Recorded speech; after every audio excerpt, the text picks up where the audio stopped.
status of the budget implementation for the financial year 2025-2026 and at the end of April 2026. Number 2, the state of the economy and the fiscal framework underpinning the preparation of this year's budget estimates. Number 3, completion of the status of beta flagship projects and their allocations in this year's estimates. Number 4, detailed list of development projects for the financial 2026-2027, including their geographical location, that is county and sub-county. Number 5, status of public-private partnerships, PPP, projects, and the anticipated physical implications over the medium term. And number 6, measures being undertaken to enhance domestic revenue mobilization, widen the tax base, and reduce reliance on borrowing.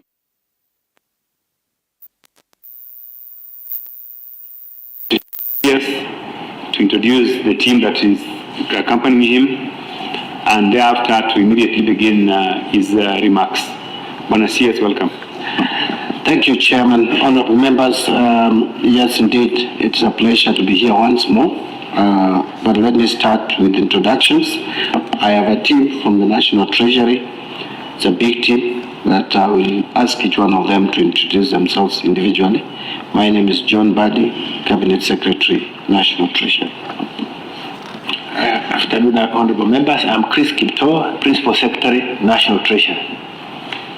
Good afternoon, Chair and honorable members. My name is Engineer 𝐃𝐄𝐅𝐄𝐍, Director General PPP, Treasury. Good morning, honorable members. My name is 𝐓𝐑𝐈𝐋𝐋𝐄𝐒, Director General for Budget, Fiscal and Economic Affairs, National Treasury.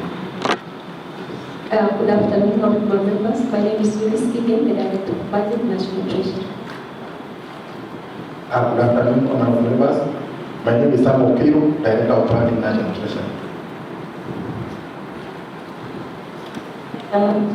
Honorable members, my name is Miriam Musyoki, working in Budget. Chair, my name is George Lobo, Civil Service. Chair, my name is Wilford Bid, Parliamentary Liaison.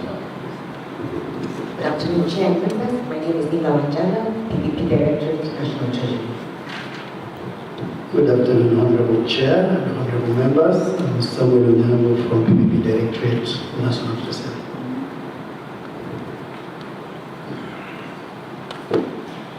Good afternoon, the protocols observed by Michael Nguvi, PPP Directorate. Good afternoon, my name is Victor Onyango, National Treasury. Good afternoon, honorable Chair, members. My name is Christine Nana, PPP Directorate. My name is Eredodeki. I'm an investment. Good afternoon, Chair and honorable members. My name is Geoffrey Malonge, Director National Assets. Good afternoon, Chair and honorable members. My name is John Jera, Director of Planning, National Treasury. Good afternoon. My name is Banda Jofri from Pensions Department. Good afternoon, Chair, honorable members. My name is Francis Androzo from Pensions Department, National Treasury. Okay, I think that's it. Do you have any more members? Good afternoon, Chair, and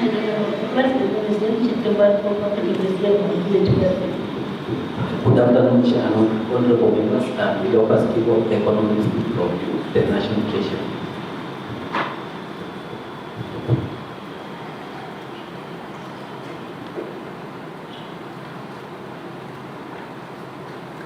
Yes, Waziri, I think you can proceed now. Mbadi, what are you? Chair, I didn't have noticed the CEO of Equalization Fund and the Accountant General. They are not around. You are very attentive on the warrior. Okay, I think the minister will respond to that. Issue there. Yes. Because this is a concern I've raised. This is the 5th time I'll be raising it. And don't fear raising it. And last time I raised it, the CS told us he will correct it. I have nothing against anybody who's here, but I said several before. Budgeting has a strong planning function. Where have you left the PS planning again today? Because last time, as you told us, you went for next time, you carry him along. Okay, the PS planning may not be around. Yes, Waziri, just a minute, Honorable Naisula. Thank you, Chairman. I must commend the CS today. I can see a number of women in the delegation. Let's keep it that way and promote those who need to be promoted. Thank you. Thank you. Waziri, you can proceed. On the issue, I'm not sure whether there was any specific question on equalization. We didn't invite the CEO equalization. I thought we were going to discuss generally the budgets. And equalization budget is actually spelled out in the law. But when it comes to implementation projects, then we may need the CEO equalization. On planning, the PS may not be with us because he was engaged elsewhere, but we have a very senior officer from the planning department is sitting here on my right. So I think we are comfortable. We're okay. If anything, I'm CS, including. Including planning, so that's okay. So let me now start, Chair.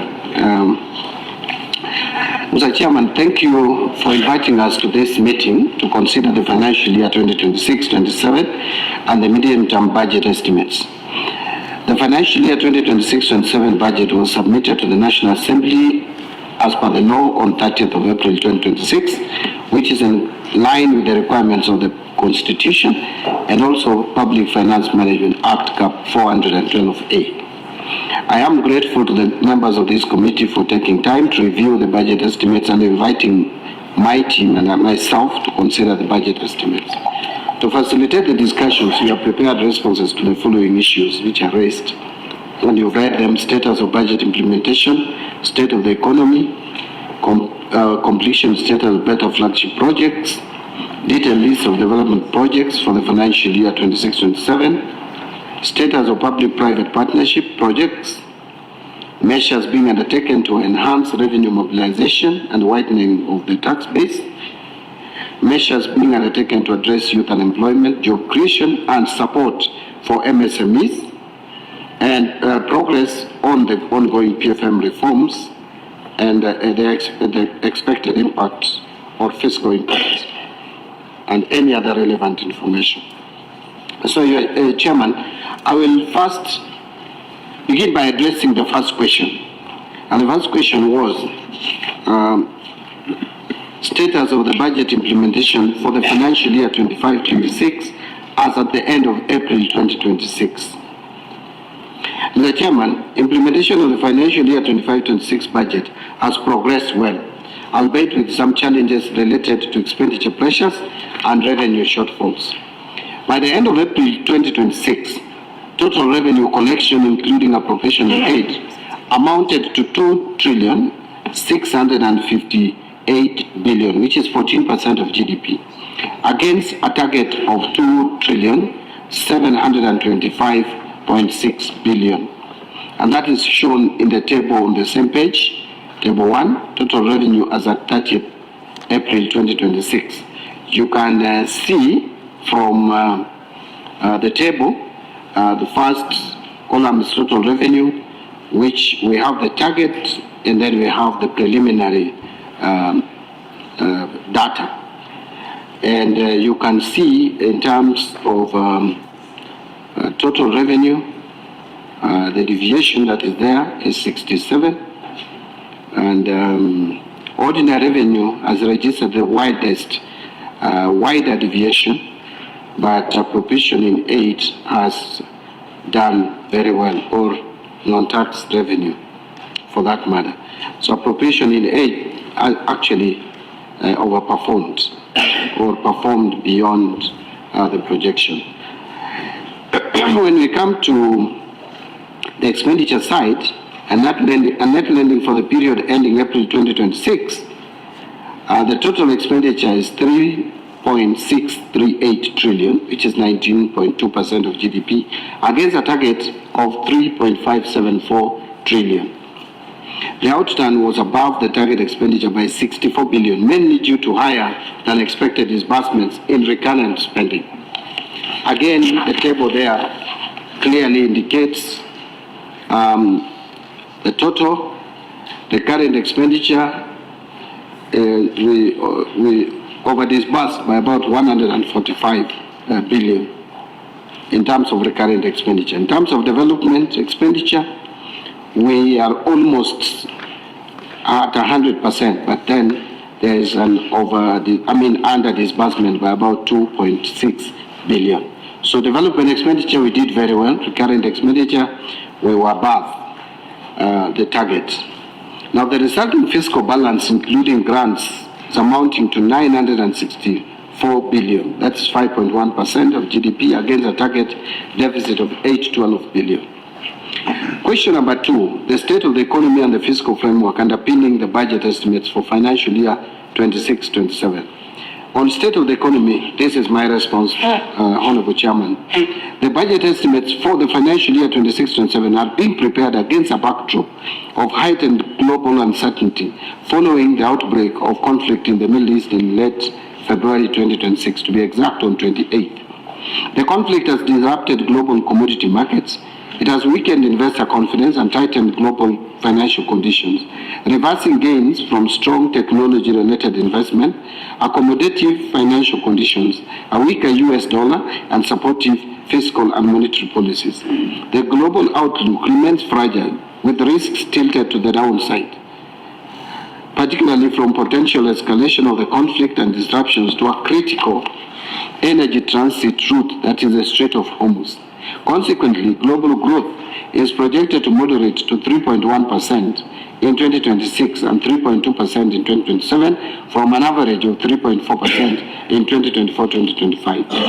Mr. Chairman, against this global backdrop, the Kenyan economy continues to demonstrate resilience despite facing elevated external risks arising from the conflict in the Middle East, as well as internal drought-related risks, particularly in the Q4 of 2025. In 2025, the economy grew by 4.6% compared with 4.7% in 2024, with all sectors registering positive growth. However, it is worth noting, Mr. Chairman, that for 2025, all sectors of the economy at least registered a growth. Some registered slower growth, but all had positive growth, unlike 2024, when some sectors registered negative growth, like manufacturing, construction, mining, and mining sector. So the growth outlook for 2026 continues to be affected by emerging external risks, particularly the conflict that I've just mentioned. These risks are transmitting through higher global oil prices that rose from an average of $63 per barrel in February 2026 to average around $103 per barrel by end of May 2026. But against this backdrop, the 2026 growth projection has been revised downwards from 5.3% to 5%.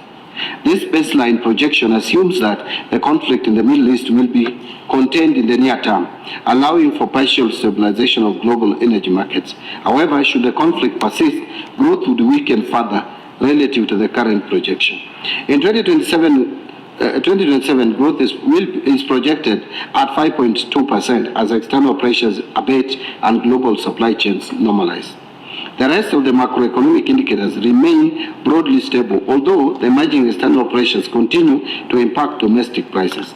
Inflation rate remains within target range of 5 plus or minus 2.5% and stood at 5.6% in April 2026.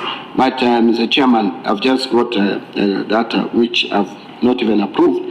The inflation has jumped to 6.7%, up from 4.1% in April 2026.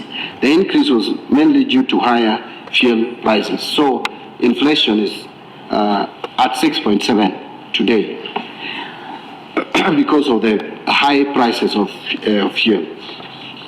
Interest rates have declined in line with the easing of the monetary policy. 91-day Treasury bill rate declined to 7.5% in April 2026 from 8.5% in April 2025. The average commercial banks lending rates have also declined to 14.7% in March 2026 from 17.2% in November 2024. Lending to the private sector by commercial banks improved to grow by 7.8% in the year to March 2026, compared to a growth of 0.2% in the year to March 2025. The external sector current account deficit is projected at 3% of GDP in 2026, compared to previous projection of 2.2% of GDP, reflecting emerging risks of the conflict in the Middle East, including higher international oil prices, which is increasing import costs, and the reduced exports. Lower receipts from services is also another reason. Slower growth in remittance inflows and reduced exports. We are aware that Middle East provides one of those areas or regions which provide high diaspora remittances to this country. In fact, Saudi Arabia has been number 2. Now I think it's number 3 after UK and the USA, but it has been number 2 in terms of diaspora remittances. The exchange rate remains broadly stable, averaging 129.4 to the US dollar in April 2026, compared to an average of 129.5 in April or at the same time last year.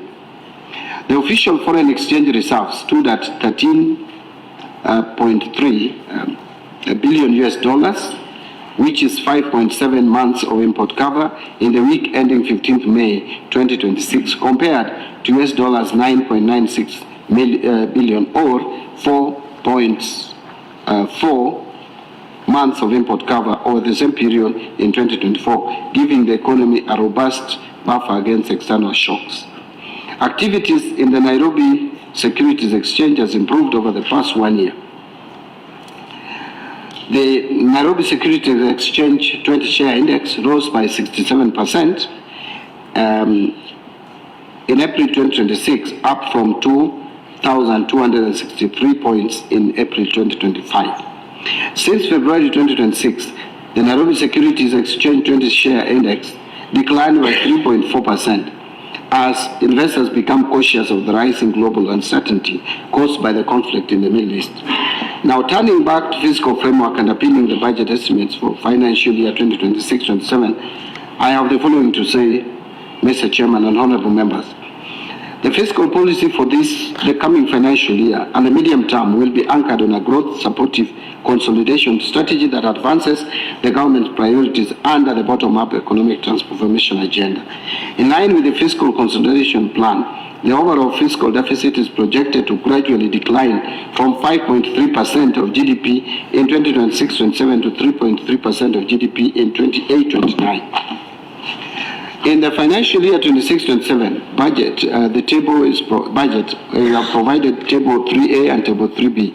Total revenues, including appropriation in aid, are projected at 3.63 trillion, which is about 17.4% of GDP, from 3.399 trillion, which is 18.2% of GDP in the financial year 25-26. Of this, ordinary revenue is projected at 2.985 trillion, that's 14.3% of GDP, and this projection assumes a lower revenue base to adjust for projected underperformance of 147 billion in financial year 25-26. On that base, we factored additional revenue yields from the Finance Bill of 2026 and yields from administration reforms implemented by KRA.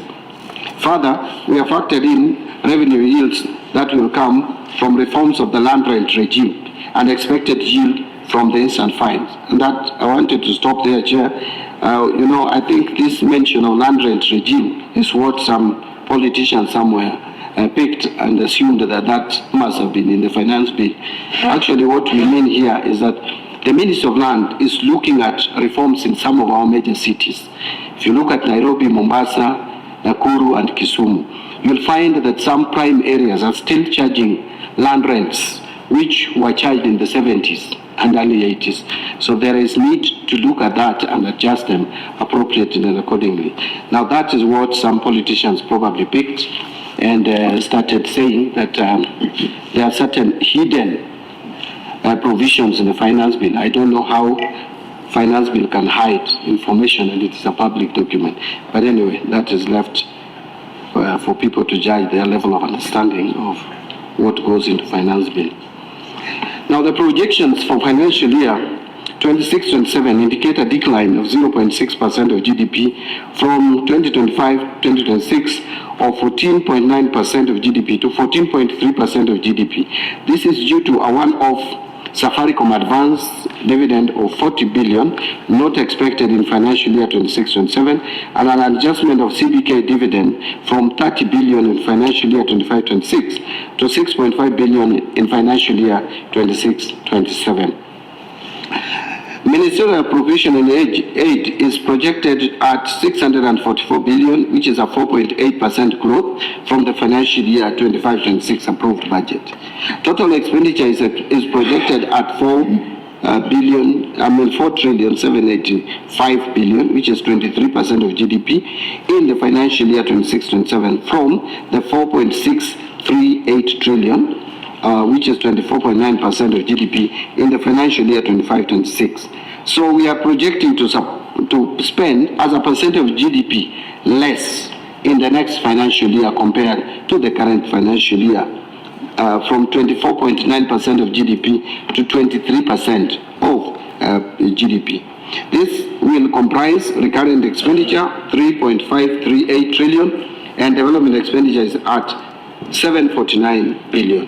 Transfer to county governments amounting to 495.5 billion, which is both shareable revenue and transfers, both conditional and unconditional. Then allocation of 2 billion will go to the contingency fund. Fiscal deficit, including grants, is therefore projected at 1.11 trillion, which is 5.3% of GDP in the next financial year. The fiscal deficit will be financed through net external borrowing amounting to 116 billion and net domestic financing of 996 billion. I have provided in the next page, table 3A, you can clearly see where the projection of revenue, which is 3.6 to 9.7 trillion. Out of that, there is that ordinary revenue, which is 2.985, and then total expenditure is also indicated there. You can see clearly that recurrent expenditure is taking 3.538 trillion, up from 3.393 trillion.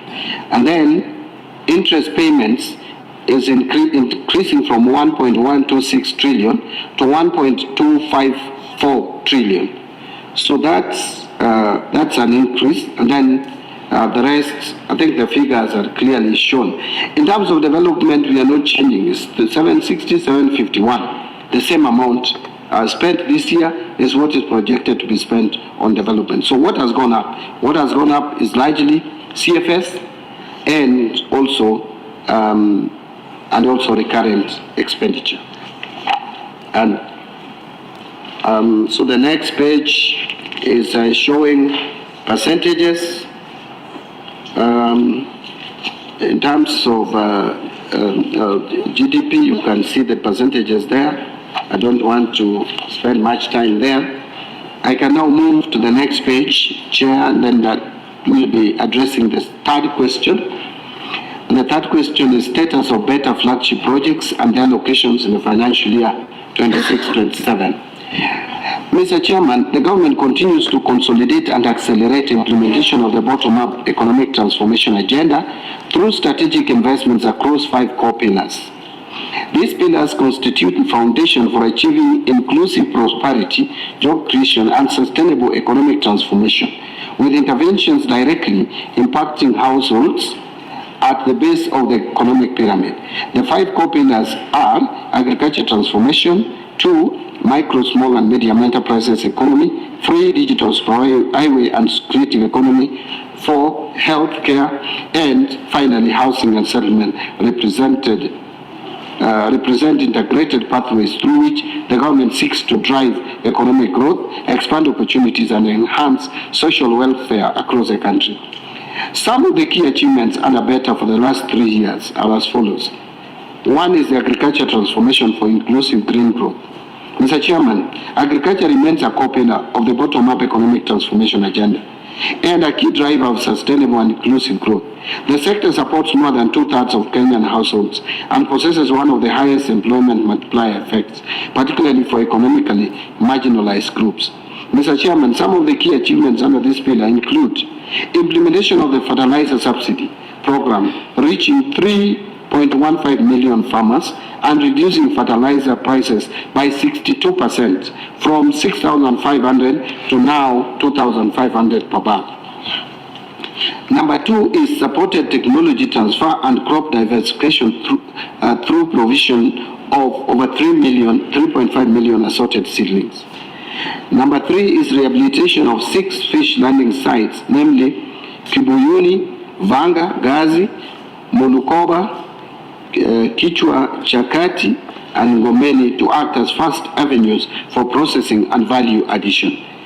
Number four, supported over 83,000 common interest group members with grants amounting to 3.37 billion to diversify livelihoods and reduce pressure on fisheries resources. Number five, settlement of 33,583 households, including squatters and landless individuals. Number six is accelerated digitization of land records through Ardhi Sasa, resulting in issuance of over 1 million title deeds and the digitization of 3 million land parcels. Number seven, scaled up artificial insemination services, reaching over 1 million livestock and disbursement of 9 billion to coffee farmers and now close to 5 billion for sugar reforms.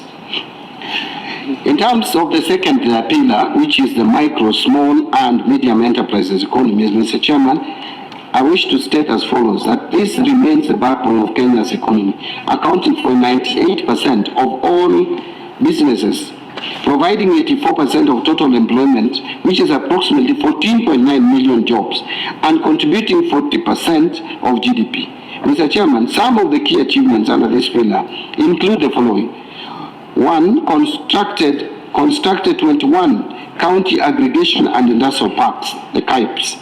Number two, trained over 13,000 students and SMEs in industrial and entrepreneurial skills. Number three, the investment promotion subsector catalyzed job creation with 62,304 jobs created. Number four, provided affordable credit by disbursing 72 billion through the Financial Inclusion Fund, which is called Hustler Fund, and 4.86 billion in industrial credit via Kenya Industrial Estates, which supported creation of over 290,000 jobs. Number five, trained 56,350 youths in life skills and disbursed loans to 28,000 youth engaged in various business sectors. Number six, 3,537 youth were facilitated to secure employment approach. Number eight, 7,393 upcoming musicians were given income-generating performance opportunities, and 815 youth trained in music and dance. On healthcare, the focus of the government is to achieve universal health coverage through integrated primary health networks, expansion of community health services, and deployment of sufficient medical personnel. Further, the objective of the government is to provide sustainable financing mechanisms, digital health platforms, improved medicine supply chains, and patient safety initiatives are central to ensuring equitable access to quality healthcare services. Mr. Chairman, over the past 3 years, the government has implemented strategic interventions to strengthen primary healthcare, expand health infrastructure, improve service delivery, and ensure sustainable financing. Some of the key achievements in this sector include the following. One, enrollment of over 27 million Kenyans in the Social Health Authority by 2025, representing more than 200% growth from fewer than 9 million under NHIF, with over 21 million entirely new members. Government enhanced allocation to 19.1 billion and 4 billion for primary healthcare fund and emergency chronic critical illnesses fund, respectively, in the financial year 25-26, and we have provided similar allocations to 26-27. The government has also deployed 107,831 community health promoters supporting 8.8 million households and established 228 primary care networks. Number 4, government has sponsored enrollment of approximately 2.49 million vulnerable households under SHA. And finally, Ministry of Health has established 228 primary healthcare networks across all 47 counties out of a target of 315 networks, among other achievements. Under housing and settlement, Mr. Chairman, the Affordable Housing Program is a central pillar of the bottom-up economic transformation agenda aimed at expanding access to decent and affordable housing for low and middle-income households, reducing the national housing deficit, and stimulating broad-based economic growth through construction-led employment and industrial development. Mr. Chairman, between 2022 and 2025, progress has been realized in the provision of affordable houses under the Affordable Housing Program.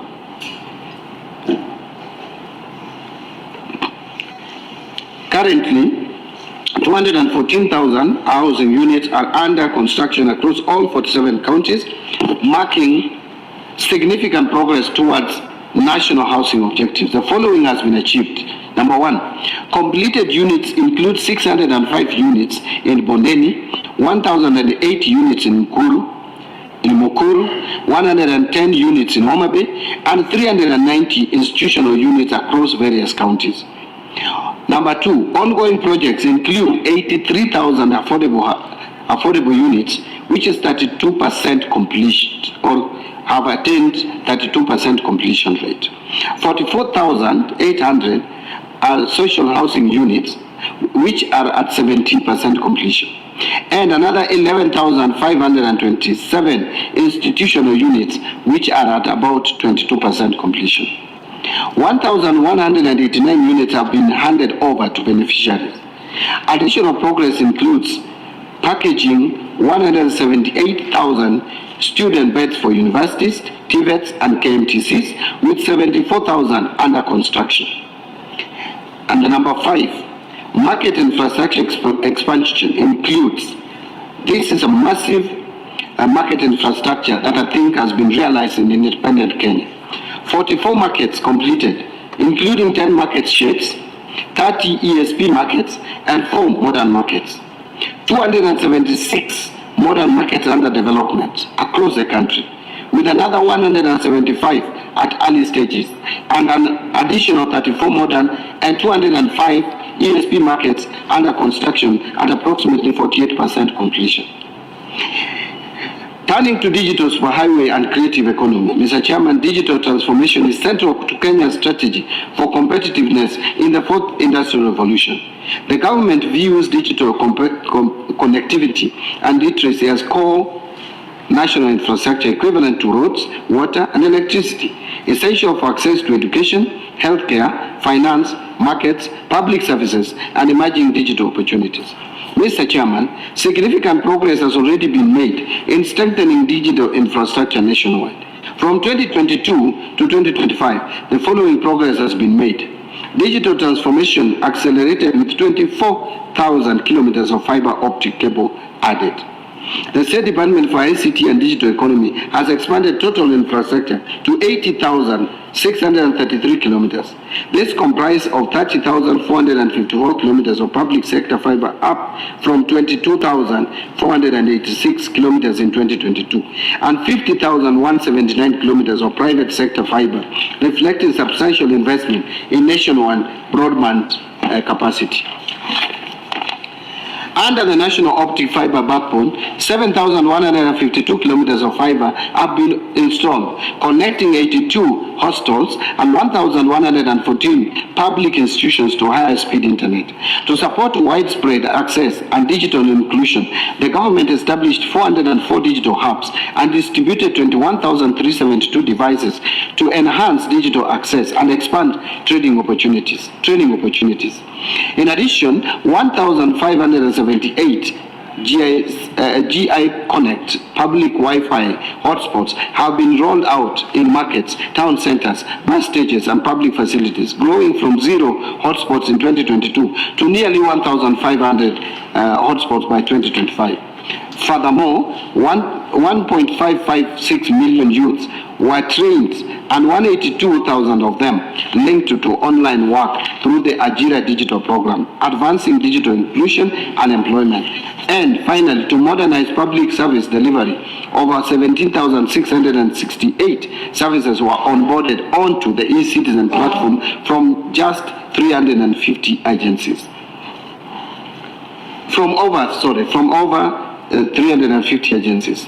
Mr. Chairman, the policy priorities of the government for the financial year 26-27 and medium-term budget will be firmly anchored on the bottom-up economic transformation agenda, which remains the central framework for delivering inclusive growth, expanding economic opportunities, and improving livelihoods.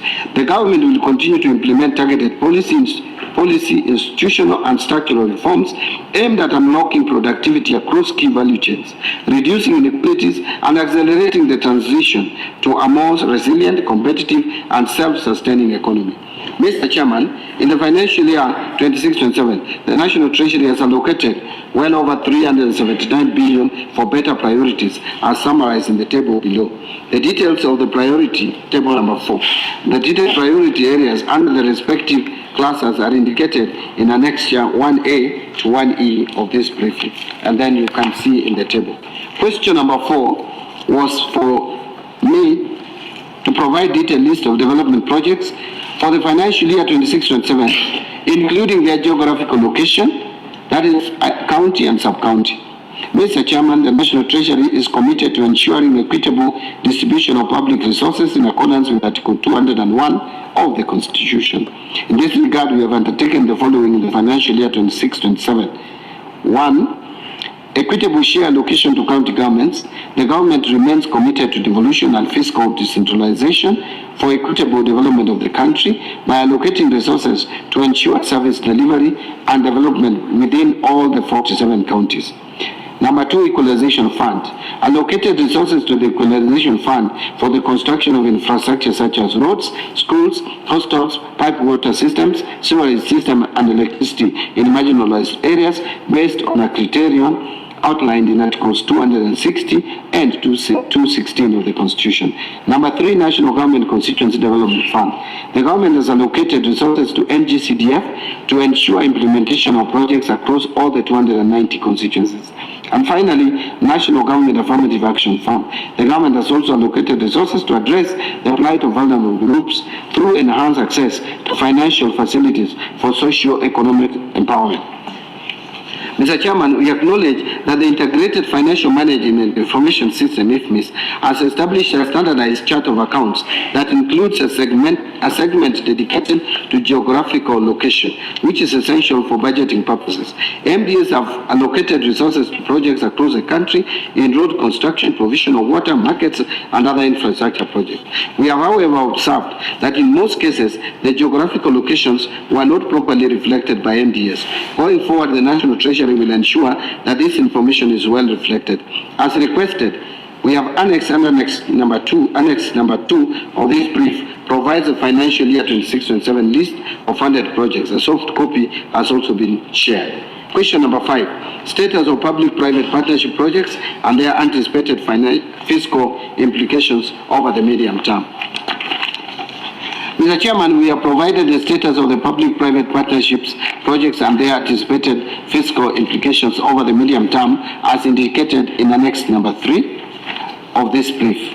Number 6, measures being undertaken to enhance domestic revenue mobilization, widen the tax base, and reduce reliance on borrowing. Mr. Chairman, again, the government will continue to implement reforms on both the revenue and expenditure side. Revenue mobilization will be strengthened through enhanced tax administration and targeted policy measures.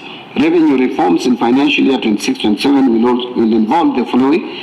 1, continuous implementation of the national tax policy and medium-term revenue strategy that targets to raise tax revenue to above 20% of GDP. The reforms in the 2 policy documents will progressively strengthen tax revenue mobilization.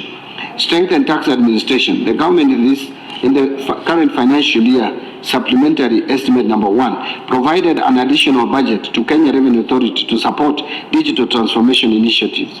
This includes system upgrades, data integration, and deployment of real-time compliance tools aimed at improving efficiency, broadening the tax base, and sealing revenue leakages. And further, we will continue with the reforms on enhancing non-tax revenues collections by ministries, departments, and agencies to improve service-based revenue performance. Question number 7, measures being undertaken to address youth unemployment, job creation, and support for macro, small, and medium-term enterprises under the financial year 26-27 budget. Mr. Chairman, the objective of the government is to address youth unemployment by creating jobs across all the sectors of the economy, including providing affordable credit to support micro, small, and medium enterprises.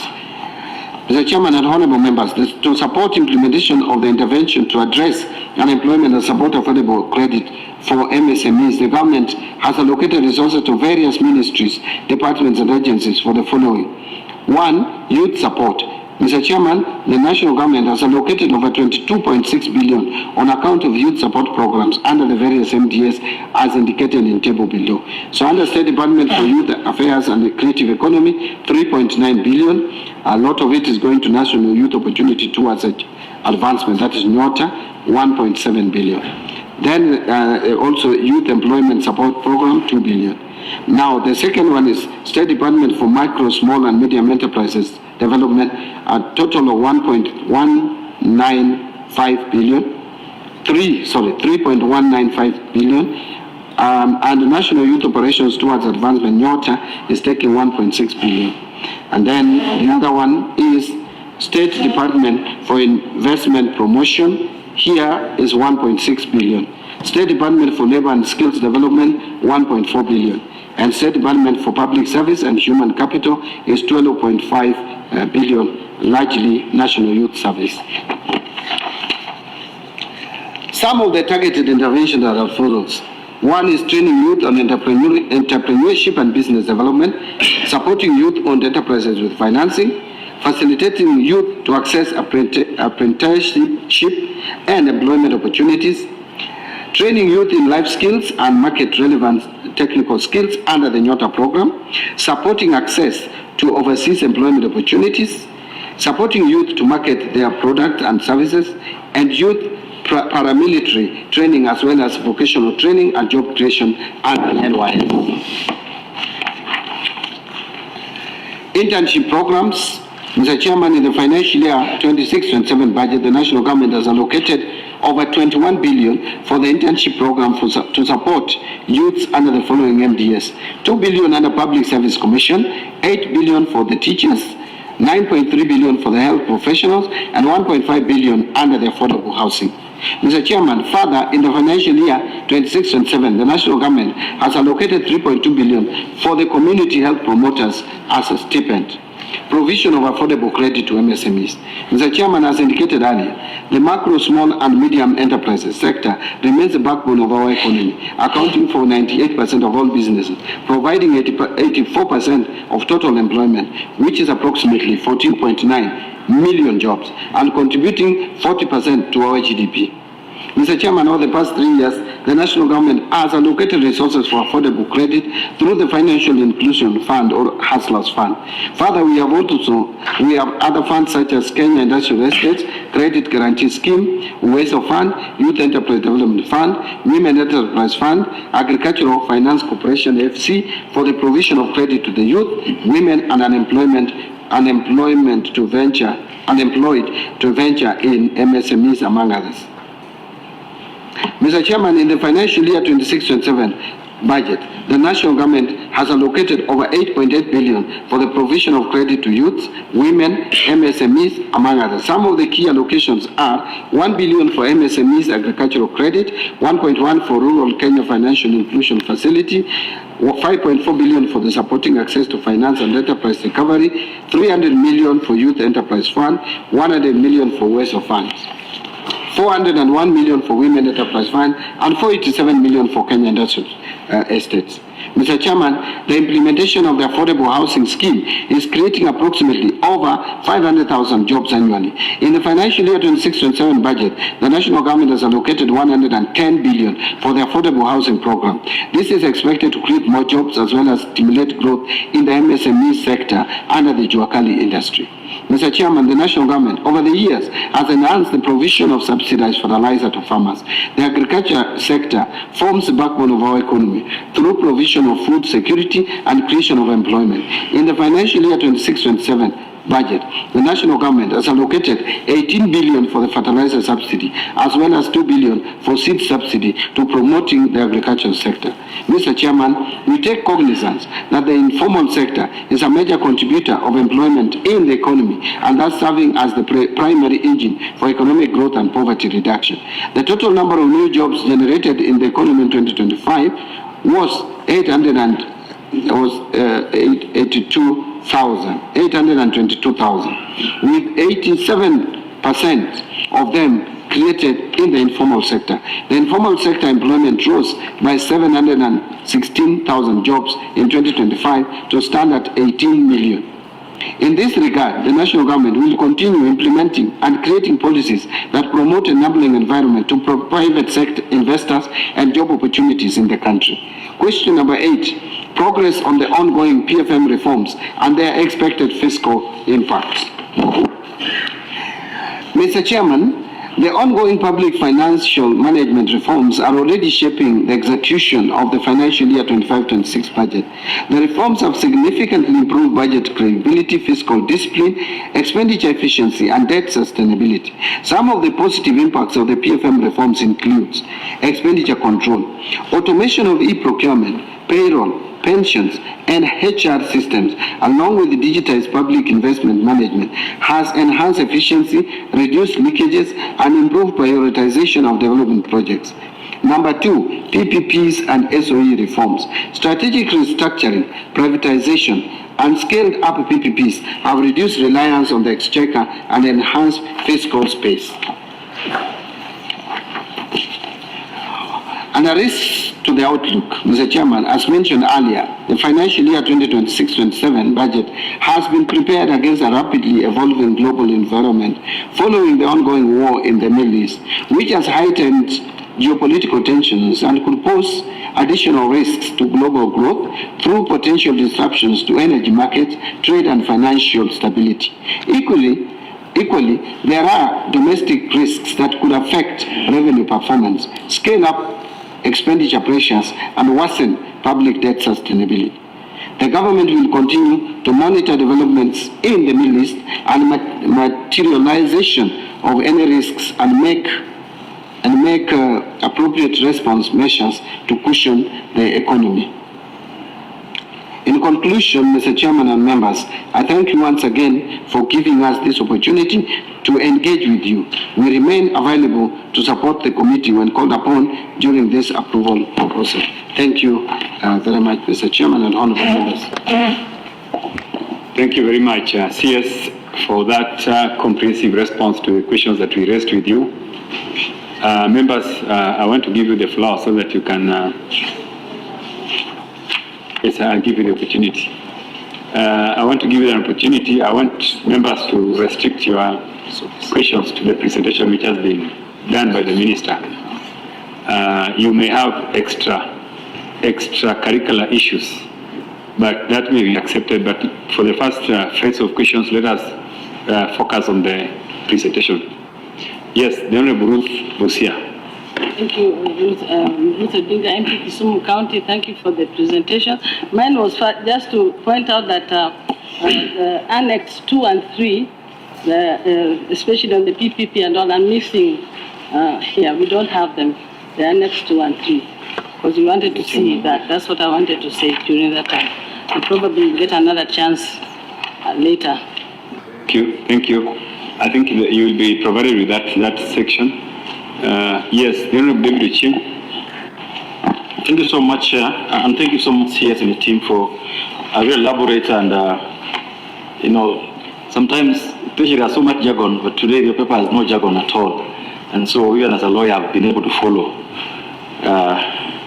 vividly. I just had questions arising from the presentation on what has happened in the course of the week. About savings you are making, especially on implementation of the EGP. What is the performance so far?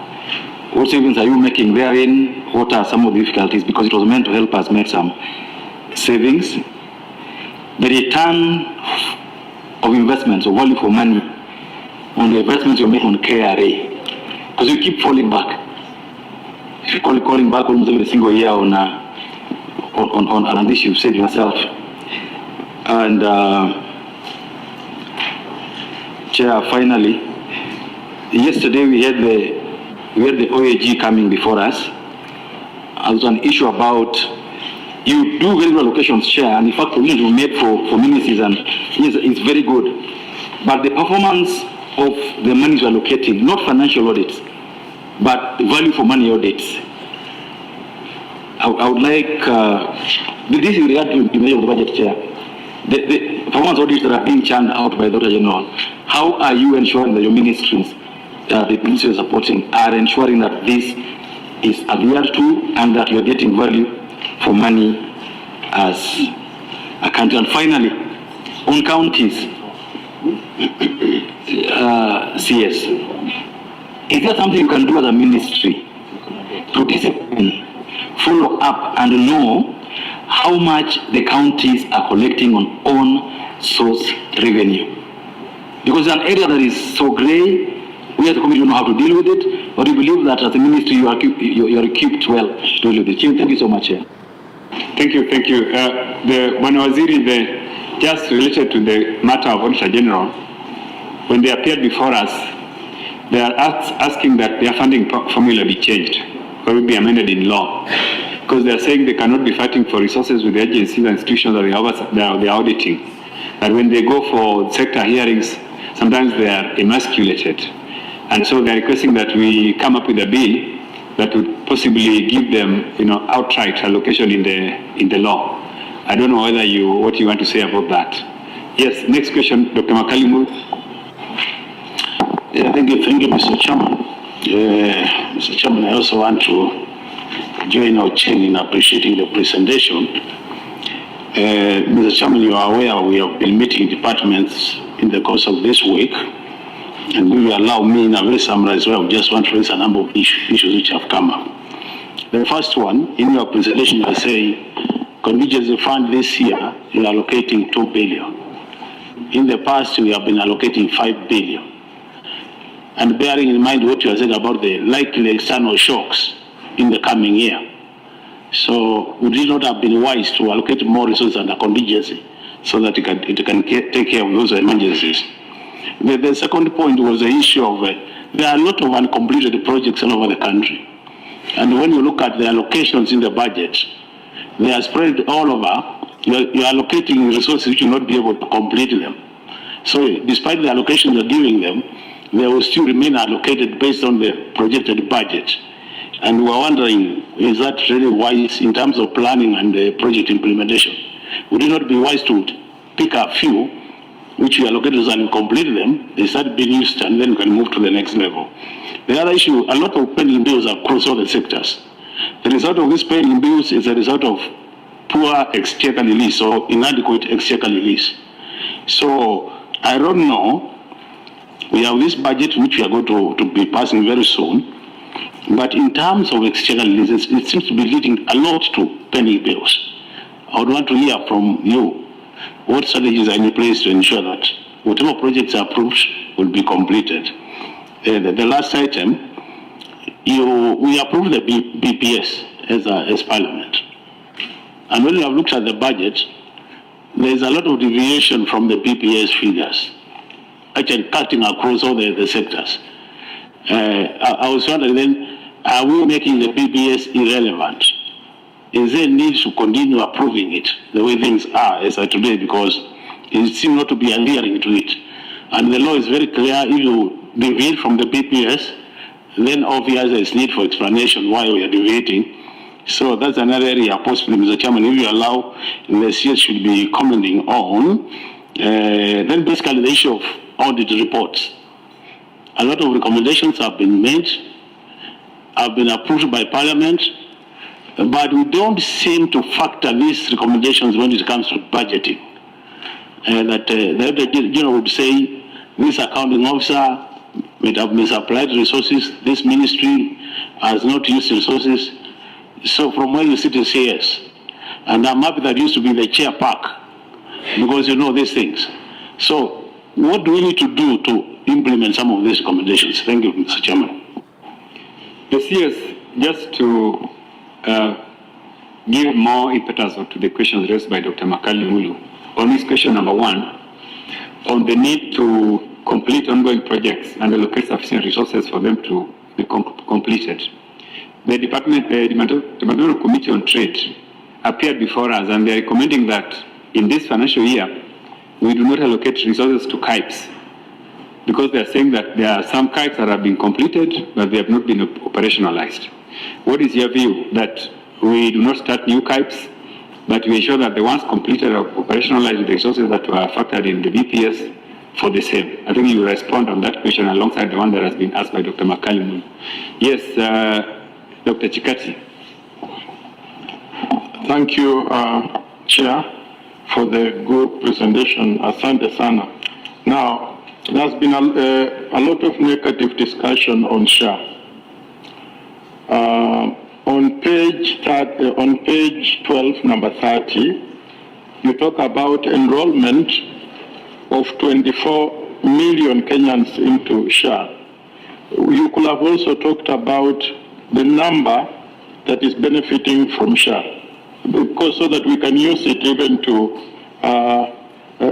really tackle the negative issues coming around it. Because enrollment is not an issue, usage is the issue. Okay, so that is my observation. Number 2, there are some people who want to take advantage of the negative fuel situation when we really know the source of the problem surrounding the fuel situation in Kenya. What I have seen is you wait until this negative talk strikes is when you respond. 50% of Kenyans don't know that there is war somewhere else, which is causing this. And these people are taking advantage of that. What can you do so that you create awareness to the Kenyans that sincerely there is war in the Middle East, and it is very harmful when it comes to our economy, and we prepare for tough times, and so that they can be able to understand. Where I come from in Tongaren is purely rural. There is no town in Tongaren. I'll give you an example. The biggest hotel in Tongaren has mandazi of 10 bob, but you can also negotiate to 5 bob. You can see that the level of understanding of those people. Yes, actually, despite the fact that we have Jesus. And so, you really need to create awareness for the Kenyans to understand that there is a situation, so that you don't give room to anybody to take advantage of that situation. Thank you. Let me just also enrich that question by the Honorable Dr. 𝐃𝐄𝐅𝐄𝐿 on SHA. Waziri, the Departmental Committee on Health, have told us that if we enhance primary health care allocation from 18 billion to 28 billion, then we will be able to address the challenges that are being raised by Dr. 𝐃𝐄𝐅𝐄𝐿 here, especially on the number of Kenyans who have enrolled that has gone up from 9 million to about 28 million. That little enhancement would have a complete impact on the challenges that SHA is facing. I would think that you want to respond to us on that. The Honorable Naisula.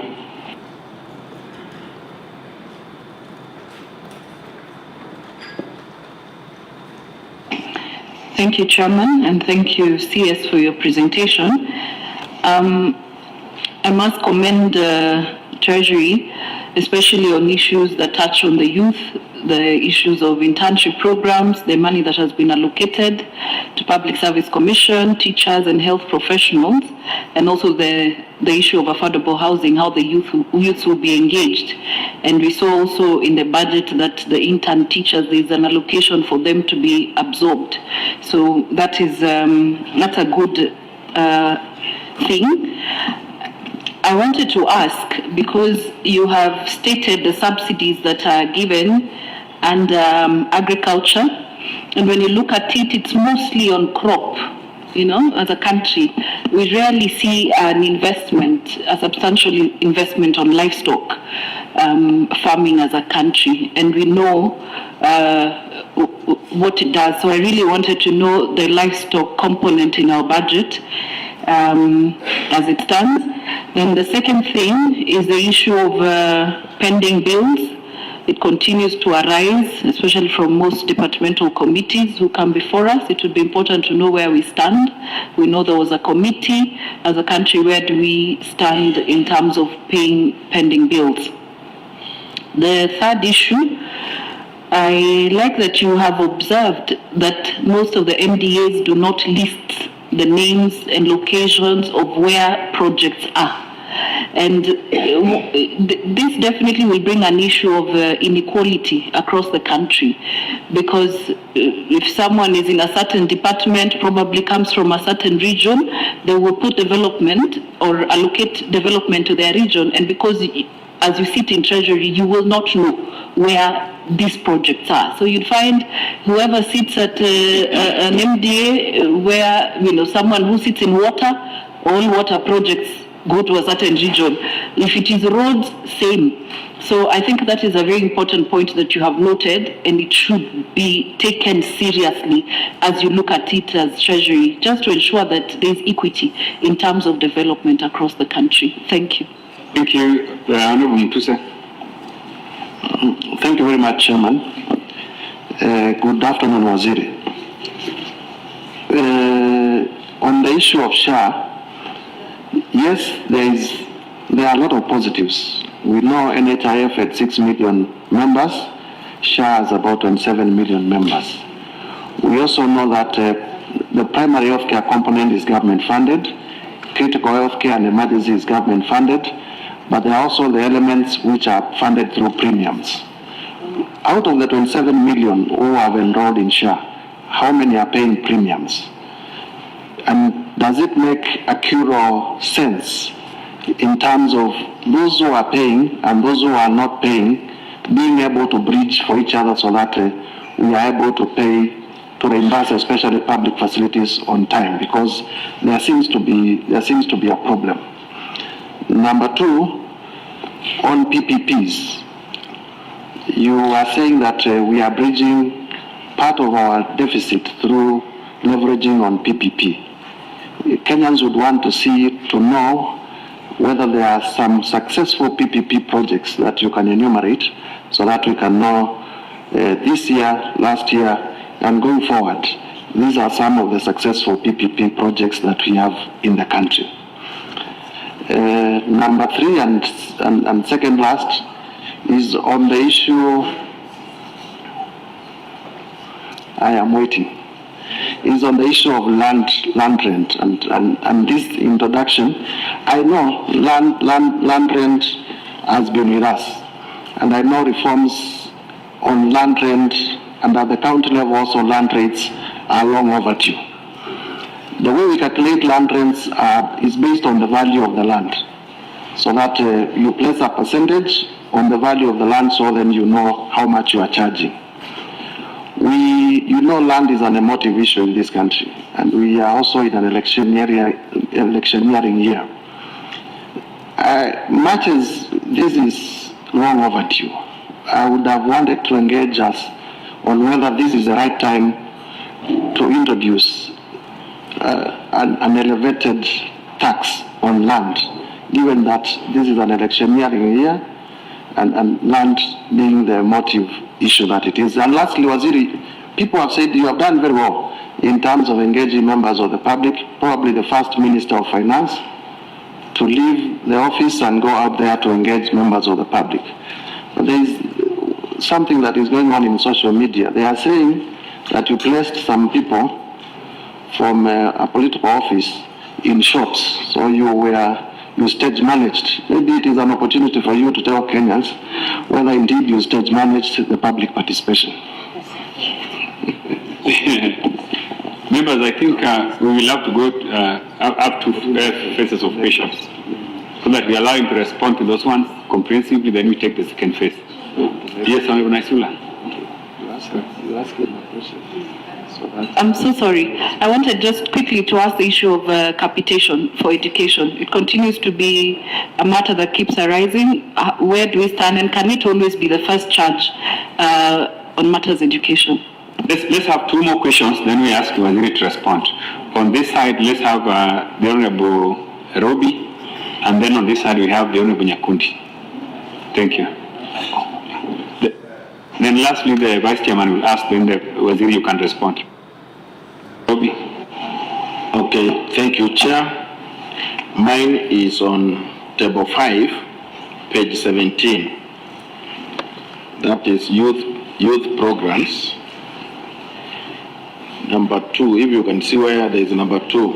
Waziri, let us understand the allocation of 141 million for construction of constituency industrial development centers. This money is allocated almost every financial year, but for example, like in my constituency, I've never received this money. I can't trace it anywhere. I don't know, we are members of parliament. I don't know whether other MPs get these funds. And how is this money distributed to 290 constituencies? Thank you. Thank you, Honorable Nyakundi. Thank you, Chair, and thank you, CS for Treasury, for the good presentation. Mine is just one question. There has been a serious outcry on EGP. Some people complain that the system is slow, others complain the OTP takes time and such kind of things. I don't know, is it because there is lack of enough capacity building on EGP or what? Thank you. The Vice Chairman. Thank you, Chair, and thank you, Waziri, for the good work you are doing, and especially when you engage members of the public. You are in the bungo la mwananchi, and I want to really appreciate that. I think if other ministers could follow your step, then government programs would really be highlighted among the wananchi. I'll still follow up where my treasurer left. Mine was on EGP. What have we achieved so far since the start of the EGP, and how successful is it in terms of implementation, and what is the way forward? The second one is on single treasury account, which we've always talked. How far are we? Then thirdly, on Hustler Fund. What happened to the Hustler Fund? I've seen we've moved into Nyota and we are leaving the Hustler Fund. What happened to it? We're no longer talking about it yet. We know that money has been was put there. And then lastly, what the Honorable Cheng talked about on the issue about the KRA. In the supplementary, we gave some money to KRA, and we've been doing that kind of investment. So we expect, how soon do we expect to get any returns from KRA? And recently, I think the day before yesterday, the office of the auditor was here, and they pointed out the weakness in the internal audit mechanisms within KRA as being part of the leakages. Have they pointed out to you, and what have you done about them? Thank you, Chair. Thank you. Before the Waziri responds to the first phase of questions, let's have the new members who have just come in to introduce themselves. Let's start with the Honorable Babu Owino. Thank you very much, ladies and gentlemen. Good afternoon. I'm Babu Owino, member of the Budget Committee. Thank you, Chair. Thank you. Any other member who wants to introduce himself or themselves? Yes. Yes, the incoming governor of Nairobi also. Okay. Yes. The Honorable Liam Gogo, introduce yourself. Thank you. I'm Lilian Gogo. I'm the MP for Rangwe and a member of this committee. Waziri, please, Dr. John Paul. Thank you, Chairman. John Paul Murigi is my name, MP Gembe South Constituency, and a member. Thank you, Waziri. Please respond, then we will take the second phase of questions.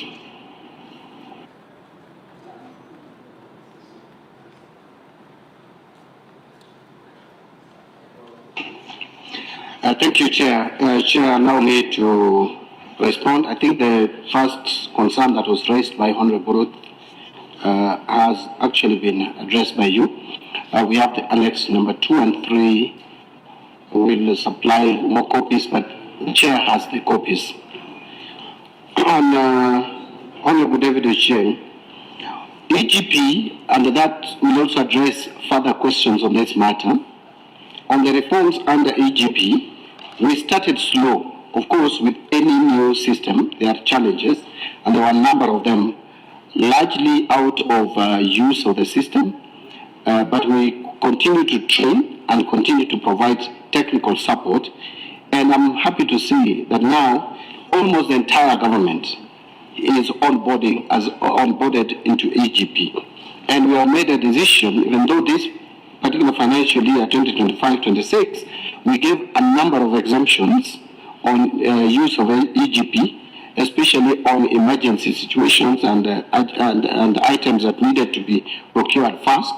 But now in the next financial year, we have taken a policy decision that no one will be exempted from use of EGP, because clearly we are seeing perfect improvement in terms of use of this system. Almost all MDAs are now capable and able to use the system. The training has been well, and almost every MDA, State Department, has enough personnel trained on EGP. So in terms of how much you have saved, I may not have the data now, but I think this is one area. There are a number of areas that I will address more comprehensively on the 11th of next month in my budget speech. So I will make sure that this is one of those things that I'll capture alongside alongside some other measures that we have taken, and give a report on what we have been able to achieve. In fact, I've been asked about EGP, I've been asked about Treasury single account. We will be able to bring out what these reforms have helped us in terms of realizing value for money. On KRA value for money, yes, we have actually invested in KRA. Although we were slow in disbursing the amount that was allocated to Kenya Revenue Authority, the 17 billion, I don't know whether we have now disbursed. We are on course in disbursing, but the reforms are encouraging in terms of automating the systems. And by the way, the reforms are wide-ranging. It's not just the systems. There are a number of reforms, including even motivation to staff. Out of that allocation, about 5 billion was just targeting giving support to staff in terms of empowerment and in terms of motivation and supporting health cover and all that, so that we have a motivated staff at KRA. You don't expect someone who probably has a headache about treatment of a child or a wife and to collect revenue and remit. So these are things that are taking place. There is also personnel changes, I'm sure you are aware, and so we were actually promised that we would start seeing the results of this after March, which is the month of April, although the performance of April improved a bit. But due to this global disruption, again, you are not able to determine whether it has been impacted on the global shocks or lack of these reforms realizing their intended objective. And that's about value for money audits. I think it was tied to KRA. Yeah. And then on councils enhancing discipline, we have proposed as National Treasury an integrated system, county integrated own source revenue integrated system. But this has faced a bit of challenge because a Council of Governors were resisting some of the provisions and initially resisting the whole concept. But after further engagement and negotiation, we are fine-tuning the law so that we have an integrated way of collecting revenue at the counties. It doesn't make sense that we have 47 counties and each is operating their own systems, some manual, some digitized. We have recommended, because that is a mandate that is given to National Treasury, to prescribe systems that are used by government at both levels. So we have been very candid to them that this is not something that you can claim independence. You have to remember that responsibility, the Constitution has placed it on the National Treasury. So we are reaching somewhere. Maybe what we now need to do is to fast track it. But it is being coordinated at IBEC through the Office of the Deputy President. Auditor General competing for money with other MDS and agencies, that could be correct because we have sector hearings. But again, the Auditor General's office is placed under a category where they are almost similar. Chair, I am a bit reluctant in allowing for more of making our budget rigid, because then there would be no need for a budget committee to National Treasury. Because what we see is a very rigid budget. I will tell you, we have a budget with very limited flexibility. I hear people talk a lot about cut here, cut there. There is very little to cut. I will give you just in summary. Chair, today we are projecting to collect 3.63 trillion. Out of that, 1.5 goes to CFS. Interest payment alone is to 1.2 trillion. And then you have the pensions, and you have contribution to pensions, and you have constitutional office holders. Collectively, that's 1.5 trillion. Then about 1 trillion goes into paying salaries. That is for our disciplined forces and other public servants. 702 goes to other public officers, and then over 200, actually 290 something, goes over 996 billion is salaries to national government public officers. So if you remove 1 trillion and 1.5 trillion, you remain with about 1.1 trillion. And again, you have the counties, minimum now 420. I don't know how much it will be by the time we are done with the negotiation. I just wish and hope that it is maintained at 420, especially given the uncertainty we are in. But remove that from the 1.1 trillion, how much is left? Less than 700 billion, 600 something. Now that is where you have money for CDF, which is 61 billion. You have money for RAF, which is about 4 billion. Then you go to primary healthcare, is 19 billion, 19.1. Emergency chronic and critical illness, 4 billion. Then you go to education, capitation. I've been asked about capitation. We are providing 54 billion for free-day secondary education, 31 billion to JSS, another 7 billion to the primary education. You have higher education loans worth over 56 billion, and you have the cash transfers to the elderly, 25 billion. I can go on and on. What I am saying is, do we have really a budget even to wiggle around? Nothing. We have a very inflexible budget. So I'm reluctant in, again, going ahead to tie our budget to some percentages. I hear almost everyone wants to tie budget to percentages. And then if that is the case, you just have Kenya Revenue Authority and maybe employ some clerks and put the National Treasury to be adding the figures, because it's already distributed. You don't even need economic planning department. It's a waste of time. You don't need even budget committee, by the way. I think you just need maybe parliamentary budget office. You also don't need senior staff. Just have some clerks there to put the figures together for parliament to say aye, and then just as a ritual. And then that's the end of it. So what I'm advising against is for us to fall to the temptation of trying to allow everyone else to have a pie already put in law of the budget. We have to be a country that balances all things and plans. On questions by my friend Makani Mulu, contingency fund, even this financial year, we have just 2 billion in the budget. But I agree with you, there may be need, but you see the contingency fund should, we usually don't use it to address external shocks. We usually use this maybe just to address emergencies which are internal in nature, like places, floods, drought. External shocks may be difficult to deal with under contingency funding. We may just quickly adjust our macros and fiscal framework to deal with external shocks. I agree on the incomplete projects that this is something that we need to talk about. But again, we have to balance it with historical injustices. Most of the ongoing projects, you will find them concentrated on certain specific regions and areas. And that is why you will find that, and that I will tie it to another question that I was asked about why information is not made available for the distribution of the budget in terms of regions and sub-counties. Sometimes it is deliberate because we find sometimes it is deliberate because you find budgetary provisions are skewed, very, very skewed.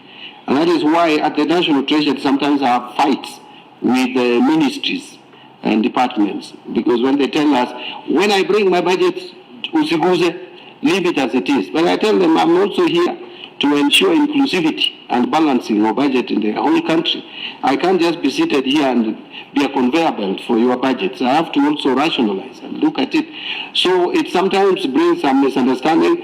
And many of our colleagues will agree with me, especially those who are coming from marginalized areas, that I've invited them to come and probably we see ways of supporting their region apart from what MDS do. Because there is a budgetary mindset in this country where budget provisions are always thought should be going to some specific areas. And I think that is something that we gradually must kill. All regions, look at what is now happening in Wajir. Who knew that Wajir could host an event like the one we are going to have on Monday? And I saw on one of the newspapers yesterday a pictorial picture of what Wajir is today. Roads within the town and the football pitch, and you just love it. You know, if that could happen for some years in this country, we would make progress. And this idea of people feeling excluded from our national discourse would be a thing of the past, and that is what you need for an inclusive country and economy.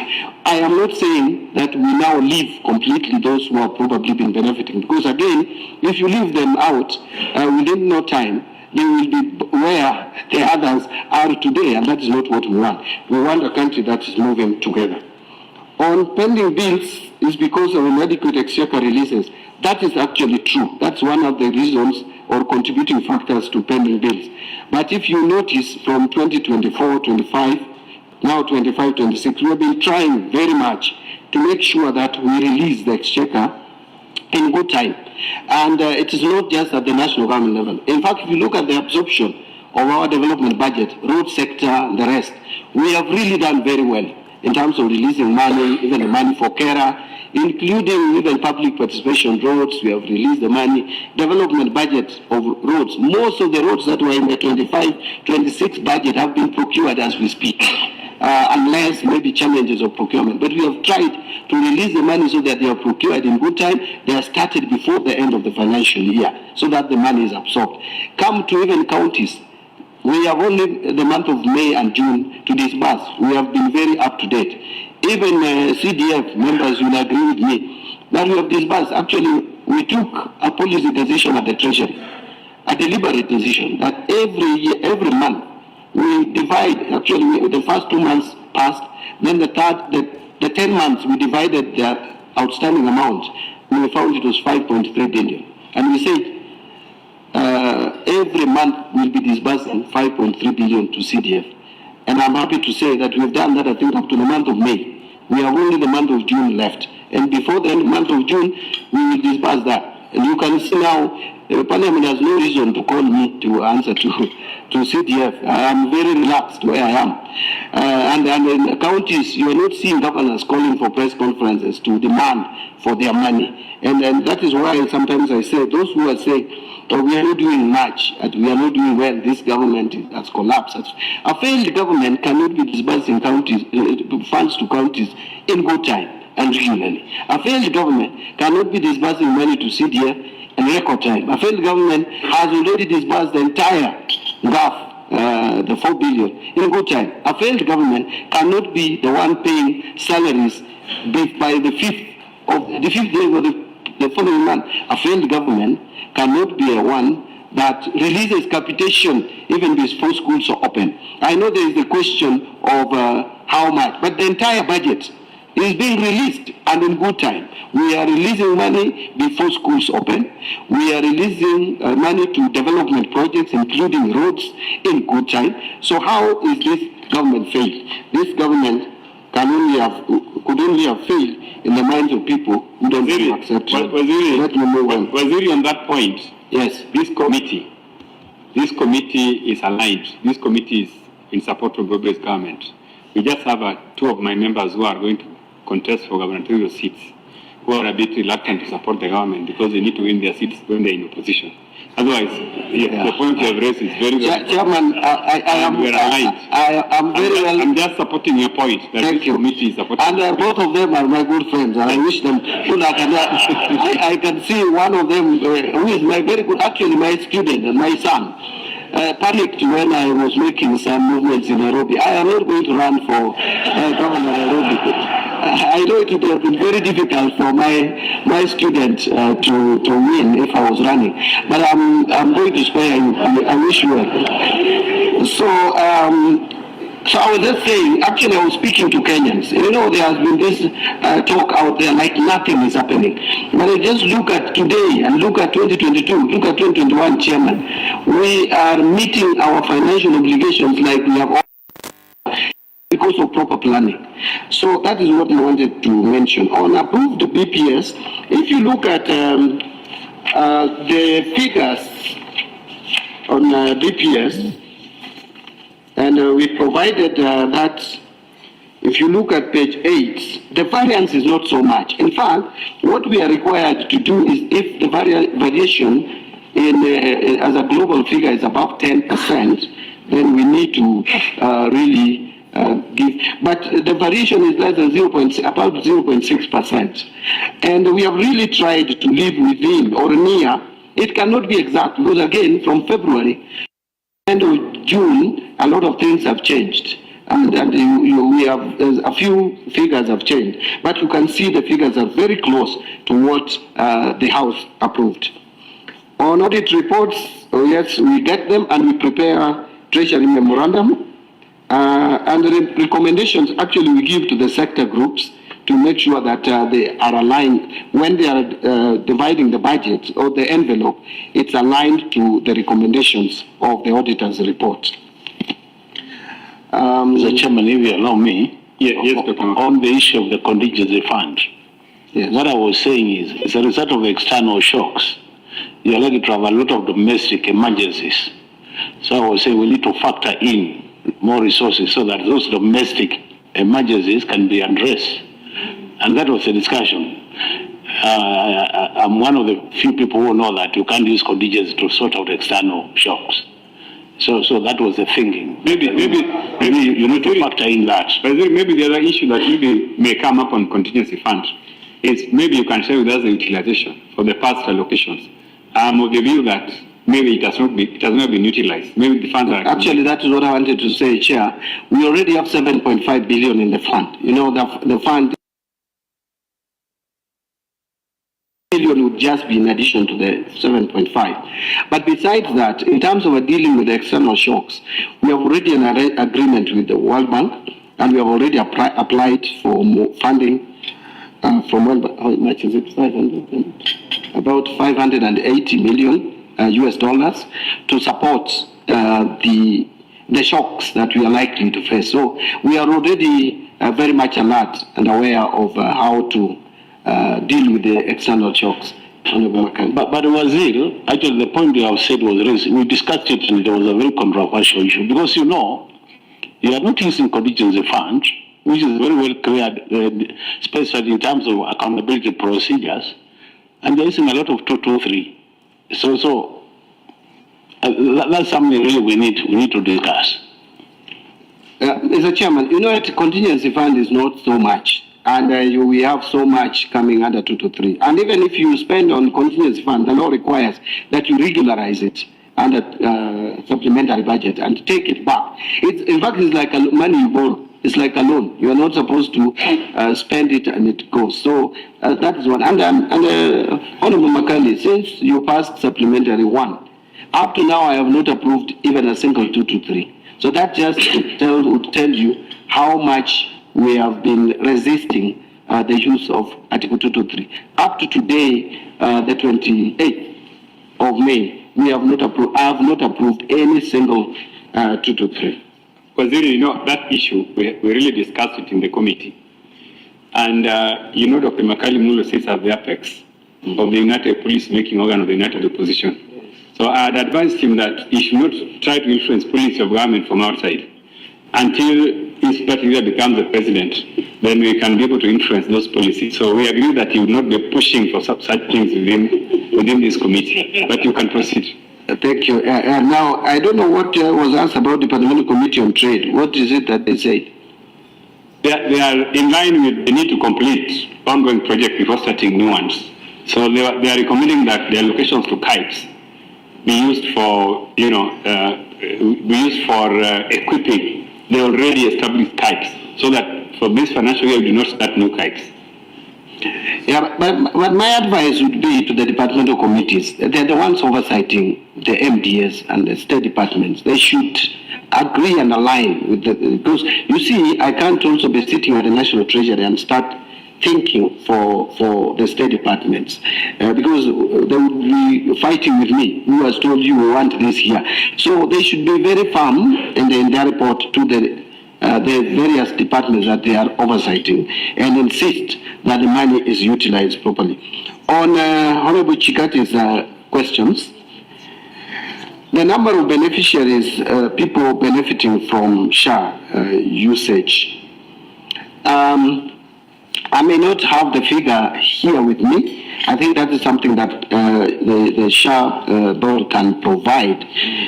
But what I know is many people are benefiting from SHA. What we probably need to do is to allocate more resources, which I will explain, on primary healthcare, because I think that is where the challenge is. The primary healthcare is supposed to be exclusively funded by the government. And so the requirement is about 30 billion. But we have consistently we are increasing that budget. We start before the end of this financial year, we provided only 13. By the time we did the supplementary one, it's now 19.1. And that is what we have provided again in 2026-27. But emergency, chronic, and critical illnesses is doing very well, with an allocation of 4 billion. If you get those who have been going through these challenges, they will tell you that if there is anything they support under SHA, is the support for chronic, critical, and emergency illnesses. And so that is an area that we are still going to support 100%. In terms of, I was also asked how many people are actively contributing out of the over 20,000, 27 million. We have about 5 million contributors, 4 from the payroll and about 4 million from the payroll of formal, and then about 900,000 to 1 million who are under informal sector. A number of people are still not contributing, but I think that is the work now of SHA and the ministry to make sure that those who are able to contribute so that we can only support the indigents. We shouldn't be supporting everyone, especially under the insurance scheme. And that is because again, it may not be sustainable, and then we get back to where NHIF was. But my plea is we need to support SHA and just improve it. Let us not look back, thinking of like Lot's wife, looking back to what we had already come from. NHIF was not working. Let us make SHA working. The government will do its part to support primary health care, critical, chronic, and emergency illnesses. But now something needs to be done on the shift side so that this fund is fully sustainable. On fuel situation, maybe we should have done the communication better, or we should have been more forthright and ahead in terms of communication. But it is not that the people who are actually talking a lot about fuel and trying to make the situation worse are not people who don't understand. They are people who are playing politics with this crisis. Everyone knows that there is a crisis globally. We watch CNN, we watch Al Jazeera, we watch BBC. We know that at least in Kenya, we are still guaranteed of supply of fuel. There are countries with challenges. Prices have increased everywhere, whether it is industrial countries, even countries who are net exporters of fuel, like the US. The prices have gone up almost 80% high. There are so many countries in the world with which were okay, but are now not very fine. Prices have gone up. The government has intervened. We have intervened in terms of VAT with the help of the National Assembly. We have intervened with the fuel subsidy. Yesterday I saw one of our friends, a member of parliament, telling us to cut. And I'm happy you asked him, where do we cut? And he said, we cut money from foreign travel. And CDF. And CDF. So how much from CDF? I wish you asked him. 2 billion. And 2 billion. So then if we remove the entire budget for foreign travel, no one leaves this country for 1 year. How much will we be saving? It is 8.5 billion. So I don't know whether that 10 billion can subsidize fuel for how many months. And you know, you talk so loudly like you think you want people to believe you are the one who can run the economy. And really, you don't even talk with figures. And by the way, Chairman, I'm not with any attitude about Parliament. That amount of 8 billion, 8.5, Parliament consumes 3.3. So, Chairman, Executive is only consuming 4.9 billion. And that 4.9, out of that 4.9, Foreign Affairs consumes 2.5 billion. Foreign affairs without traveling. So what foreign affairs is that?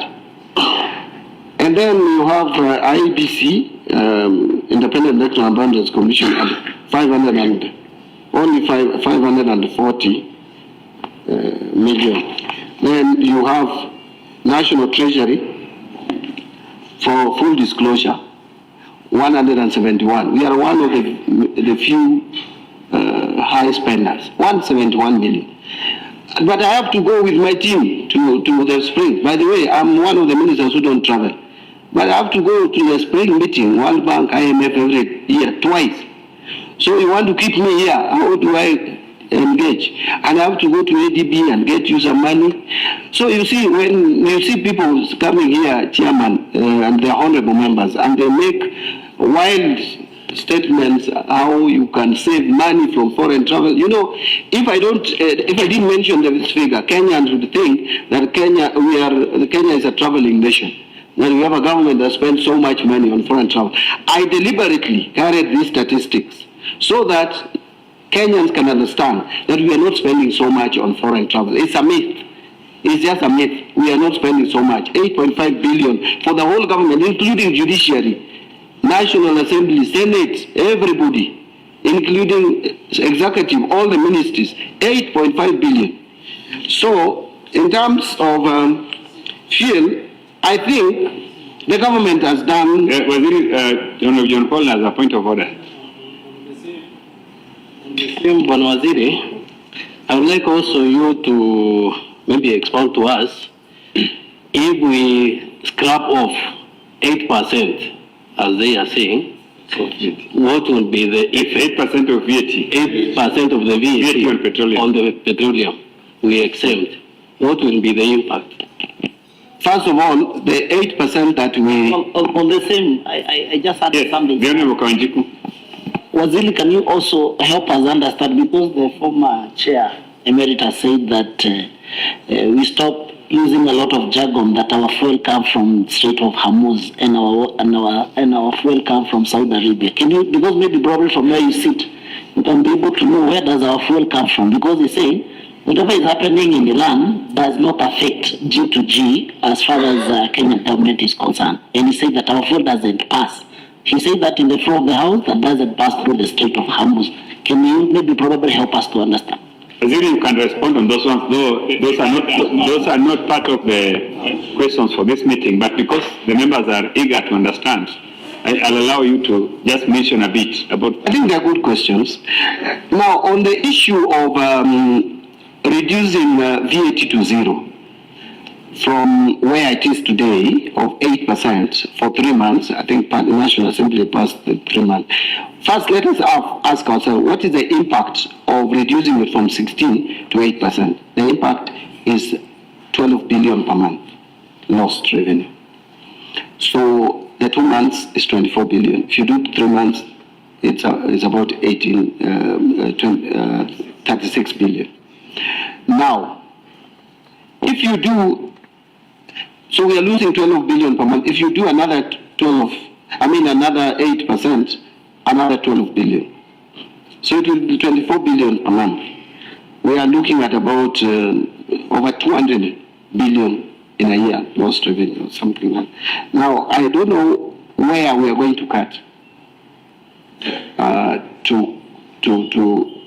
because again, we must look at the budget in its totality. I've just reported here, Chair, that we have funded almost all sectors. We are in the month of May. So if you cause any deficit in our budget, I will either go for people's salaries, because there's nothing to cut. I've released money largely for development. The only thing I've not paid is salary for May and June. So do you want me to cut people's salary and fund this?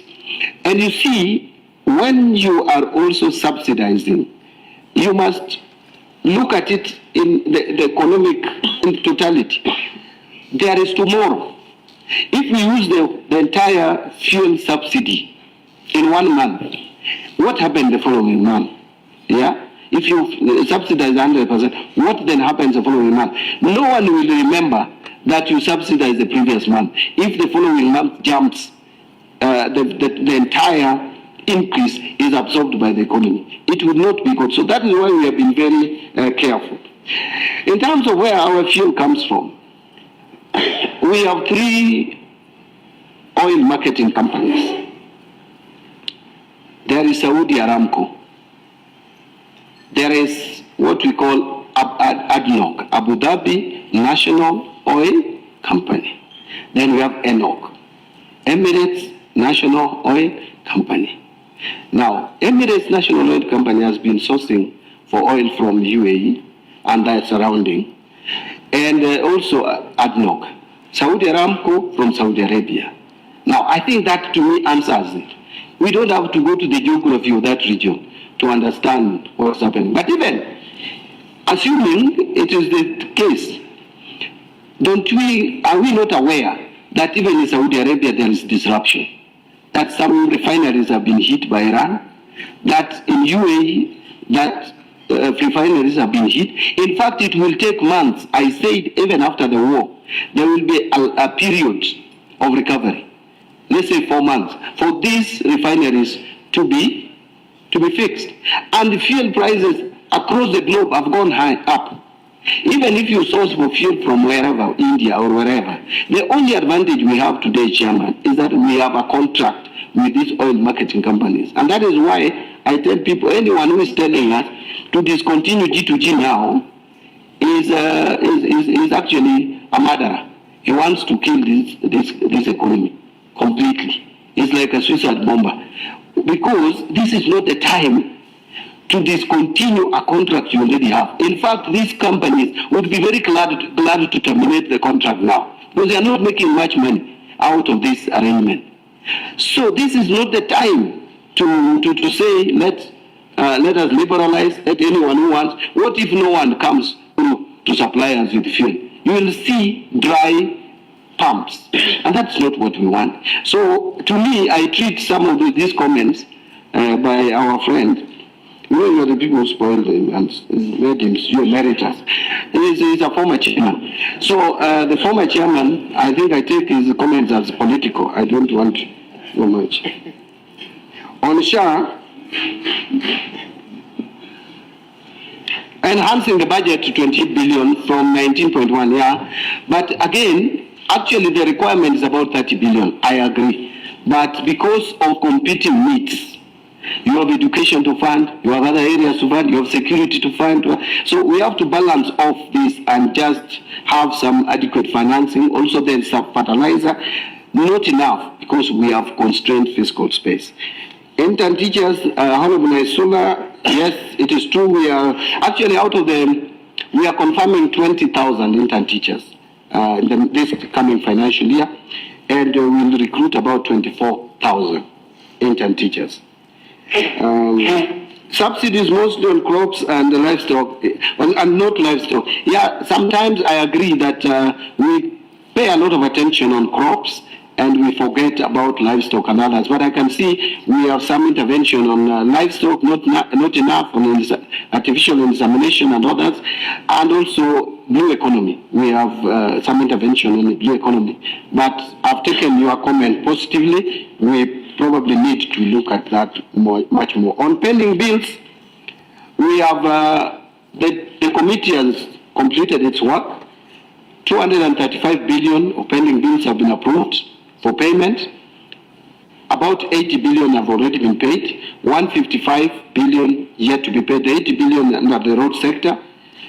The 155 billion, we are preparing a cabinet memorandum to take to the cabinet to approve it, and then once approved, then we will see if we can put it below the line and have a strategy on settling the pending bills. Yeah, I think I answered the question on MDS not listing the regions, that is inclusivity. I have answered that. Honorable Mutuse, you are also on SHA. How many are paying? I think I've answered that earlier. PPPs, successful PPP projects. I can just read the PPP projects. Under operations and maintenance, we have 6 in number. We have Nairobi Expressway, which was done and concluded. Lot 3 of Road Annuity Program. Lot 18 of Road Annuity Program and Lot 15 of Annuity Road Program. Then we have 35 megawatts of Sosian, I don't know what is today, Sosian Menengai Geothermal Power Plant Project. And then we have Galana Kulalu Nafaka Food Security Project. Those ones are ongoing. Then in the construction, we have Kenya Defense Forces Residential Accommodation. We have 35 megawatts Kuntam Menengai Geothermal Power Plant Project, and another 35 megawatts Or Power 22 Menengai Geothermal Power Plant. And then we have Nairobi Nakuru Mau Summit Highway, which everybody knows. It's famously called Rironi Mau Summit. Under commercial, which are under commercial clause. The first one was operation and maintenance, then we have construction, which the ones that are under commercial clause, we have supply of smart driving licenses and associated services. Then we have power transmission lines and substations sponsored by Africa 50 and Power Grid. Then under negotiations, we have Sabaki Water Carrier, we have Lamu Water Desalination Plant, and then we have Eldoret Solar Power Plant and solar powered street lighting and upgrade. Under procurement and the tender stages, we have Stony Athi Affordable Housing Units, we have MTRH Training Complex, we have University of Nairobi Purpose-Built Student Hostels, we have Pwani Teaching and Referral Hostel. Under feasibility study, these ones are very many. They are 14 in number. I don't know, including Nairobi Mombasa Expressway, Ndaragwa 2 Dam Water Supply, Mzima 2 Water Spring, Londiani Dam, Maragua, Naivasha, Njoro, Cancer Center at Meru, Kenyatta National Hospital Staff, Nairobi Smart Development, Mombasa Southern Bypass Operation of Dongokundu, Part 1, and development of a biotech life. Then we have early stage preparations. There are also so many, including Korusoe Dam. I wanted to be very particular on that. And so that is it, Chairman. I think I've tried to address that. Chairman, how about the High Grand Force Dam? Members. Those ones are, that is part of the early development. Thank you. Members, it's in the list. Okay. We could supply that list. Thank you. Members, as you go. Am I done? Yes. I still have some few. I still have some few. On land rents, is it the right time to change the rent. But you see, Honorable Mutuse, you are right. But remember, there is a petition already in Parliament that we should be taxing wealth from Kenyans themselves, that we should tax wealth. And we need to go for people who have wealth, not the people who don't have wealth. So if we protect these people, and there are not many, so why do we protect them and Mama Mboga is paying too much? So it is balancing the two. We need to go for wealth and not trade and income. But there is also no right time. I think if something is morally right, we just need to do it. And by the way, the rents would not increase, so it will increase reasonably. What we are saying, if you are in Nairobi, Upper End, and you're still paying 20,000 per month on a property worth 100 million, for example, is it really fair that you're paying 20,000 per month? Yeah? It's only the towns, not your ancestral home, like someone was trying to make it. And now the land you have inherited from your, the presidential candidate of Moshako, Honorable Moshako, that now we will be paying for our ancestral lands. No, there's nothing like that. It's not one of the changes that we are thinking about under land rent. Only the towns and those who are paying low rent. But that is for Kenya. When it comes to National Assembly, it has not come yet. It's not even finance bill, so I shouldn't even bother discussing it now. Public participations, yes. Honorable Mutise, you asked me whether we brought people from a particular. So who is this shop owner who opened the shop for people from a political party to come and posture in their shops? By the way, there are two shops that I visited, and it was to me, I really enjoyed that engagement. The two shops that I visited, one belonged to a gentleman from the Rift Valley, and another from two ladies who are from Central Province, former Central Province. So, and I engaged, and if you looked at them, you could even see their political leaning, and it was not uniform. Yeah, and that is the kind of engagement we want. You could see one person, one of the shop owners, clearly leaning towards government, and the other one, you could see very serious questions, and you could see this one is not really aligned to government. So I walked to those two shops, and I engaged with them, and I left. And to me, I think I will be doing much more of that, just to understand really how the business is doing. But Mutuse, don't worry. Anything you do, people will criticize. If you don't do public participation, they will ask why you are not doing. If you go to those shops, they will say you are. But even you go to UND, they will say people from the one political. But this was advertised, so why it didn't have a scam? And those who came, we allowed them to ask questions. Anyway, let me move. Honorable Nesuda asked another thing on capitation for education. We really, actually, capitation, the problem is not exchequer release. Capitation, they are complaining about budgetary provision. And I think I've addressed this issue before. I wish we had enough money to provide for every child in this country the 22,000 that is paid. But we are really trying to increase that amount to what is provided in our policy guidelines. The only problem is we have competing interests, honorable members. But we are really trying. But in terms of releasing capitation, the moment we release money now before schools are open. Construction of constituent industrial development centers, how is it distributed? It's done by Ministry of MSMEs. So I think this one can be directed, Honorable, my friend Robbie, to MSMEs. They know the criteria and formula that they use. On outcry on EGP has gone down. That has really gone down. Now, almost every department has picked up. Honorable Pukosi, the Vice Chair, what have we achieved so far on the EGP? I think I've addressed that.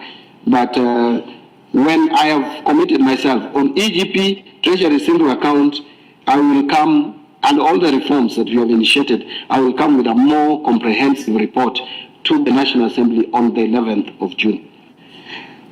we left Hustler Fund. No, we have just allowed now Hustler Fund to largely operate on refinancing because they should be collecting, recovering the loans and disbursing. So we have provided little amount. NYOTA is also supported by development partners. So they are running parallel. There are different initiatives and targeting different people because NYOTA we are starting with training and we are starting with many other programs and then giving this startup capital.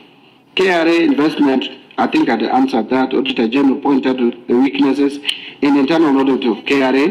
Yeah, I think we are working on reforms in KRA, including their internal audit department, and also trying to have National Treasury to give capacity. My peers here requested for some support for internal audit of the National Treasury. I rejected his request for more funding, but I think we'll consider it in 2026, 27. Now you can see, I even reject the request for my peers so that we don't spend anything more this year.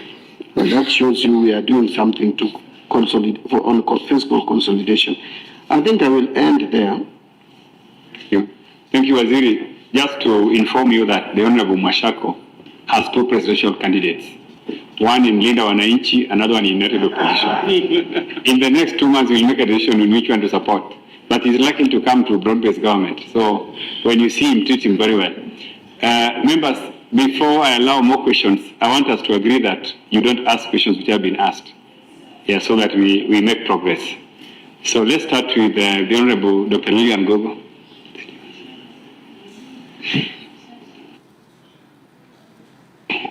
Thank you, Honorable Chair, and I want to thank the Honorable CS Treasury in National Planning for the kind of engagement that you have with Wananchi, especially in demystifying your office and making you be easily accessed by Wananchi, because that's a very, very sensitive office. There was this mention of the contingency fund. And is there a possibility that it could be used, especially when we have disasters like what has happened today in Gilgil? May the souls of our young ones rest in peace. And you find that the damage is insurmountable, and I don't know where and how this school is going to be repaired, and it's a public school. Number two, Honorable CS, is there a way of structuring in a way that would be more productive for the informal mining sector? For the longest, we have had informal mining sector. I don't know how monies from this miners are obtained, whether it is, I don't know, does anybody ever think about it? And then this we do with the intention of making improvements on their working conditions to the extent that we don't have the many occurrences of mines collapsing and killing the miners. And finally, Honorable CS,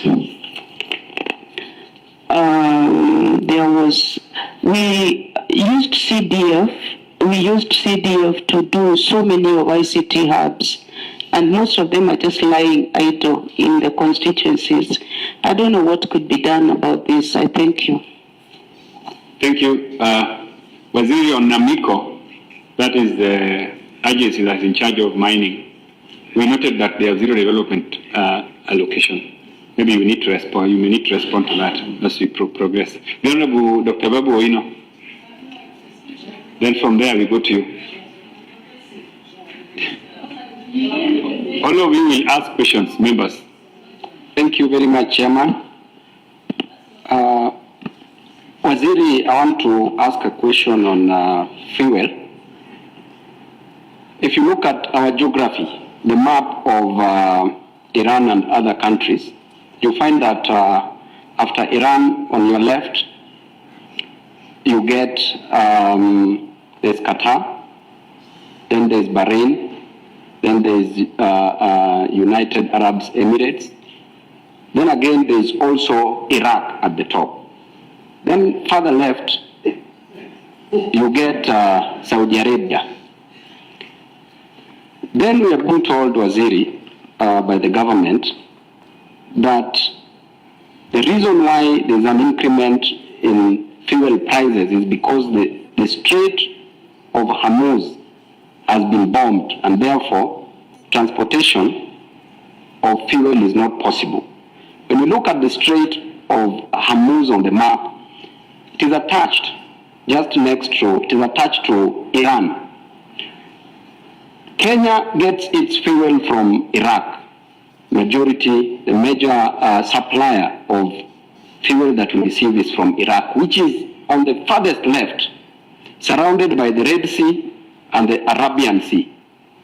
Waziri, explain to me like a +1 dropout, and also like an actuary, first-class honors actuarial science, why Saudi Arabia does not use the Red Sea to transport fuel, but instead must use the Strait of Hormuz, which is extremely far, to transport fuel to Kenya. In addition to that, Waziri, why is it that Uganda, the price of fuel in Uganda, is so less than that price of fuel in Kenya, yet Uganda receives its fuel through Kenya? Then lastly, Waziri, in this financial year 2026-2027, we've allocated 845.2 billion for development. The budget that we are working on, Point of information. please inform me. Abu, I want to inform you that fuel prices in Uganda is higher than in Kenya. Just to confirm. What is the fuel price in Uganda? Kenya right now, do you know the price of Kenya now? My brother, I'm telling you, in Uganda right now, there is not even enough fuel, and the prices are more than 200. Now, let me make my submission. Maybe that is Uganda Limited you are referring to, but not the Uganda that I'm referring to. Yes. So, Waziri, let me just proceed. In development, we've allocated 845.2 billion, and we have a total budget of 4.819 trillion. So therefore, Waziri, the amount of money that we've placed aside for development is only 17%, approximately 17%, which means that 3.9 trillion is used in other expenses, on other expenses. So Waziri, why do we run a country? Help me understand why we can run a country where 82.47% of the money that we put on budget is just to pay other expenses, yet only 17% is used for development. And again, Waziri, when you look at 2025-2026, the budget for development was 879.2 billion, with a budget of 4.69 trillion. The last financial year's budget in terms of development is more than this financial year's budget by 34 billion Kenya shillings. Waziri, what are we running? Are we really running a country? So, lastly, Waziri, I want you to help me understand. You as Waziri, an intellectual, what time do you work, Waziri? I see you working a lot. You are everywhere trying to explain government policies. And I'm saying that this accountant should be sitting and only sleeping for 2 hours, agonizing over these challenges facing Kenyans. And I hope I won't see you in Kisumu, Waziri, after this. Thank you. Thank you very much. Let's have Honorable Ali Wario and then the Honorable Ruth. Thank you, Chair. Wait, regional balance. Chair, I was, I didn't go to school. Honorable Babu is a professor. But he doesn't know that 29% of the budget goes to education, which is almost recurrent. He doesn't know. Him and his brother. So, Waziri, you know, I had a reason to ask about the CEO equalization. The equalization fund is just idling. It is not helping our region. And I don't know why. Maybe it is political, but it is not helping. It is there. It's just a merry-go-round. Waziri, I'm coming from a very marginalized county, which you have visited and you saw it. In fact, I really thank you. You have put our county in the regional maps. Tana River was not there. There is a lot of marginalization in budget. In fact, since independence, Chair, where there is water, all budget of water is going to where there is water. Since Martha Karua was a CS for water and irrigation, the money for roads goes to where there is road, up to the bedroom. Even now, it is very sad that Tana River has no single budget for tarmac road. Very sad, Waziri, because when we came to broad-based, we thank the President. He took our experts. And we really thank you because you are working and our chair here to address those historical injustices. And at least make a history to make at least some few inch of tarmac roads in Tana River.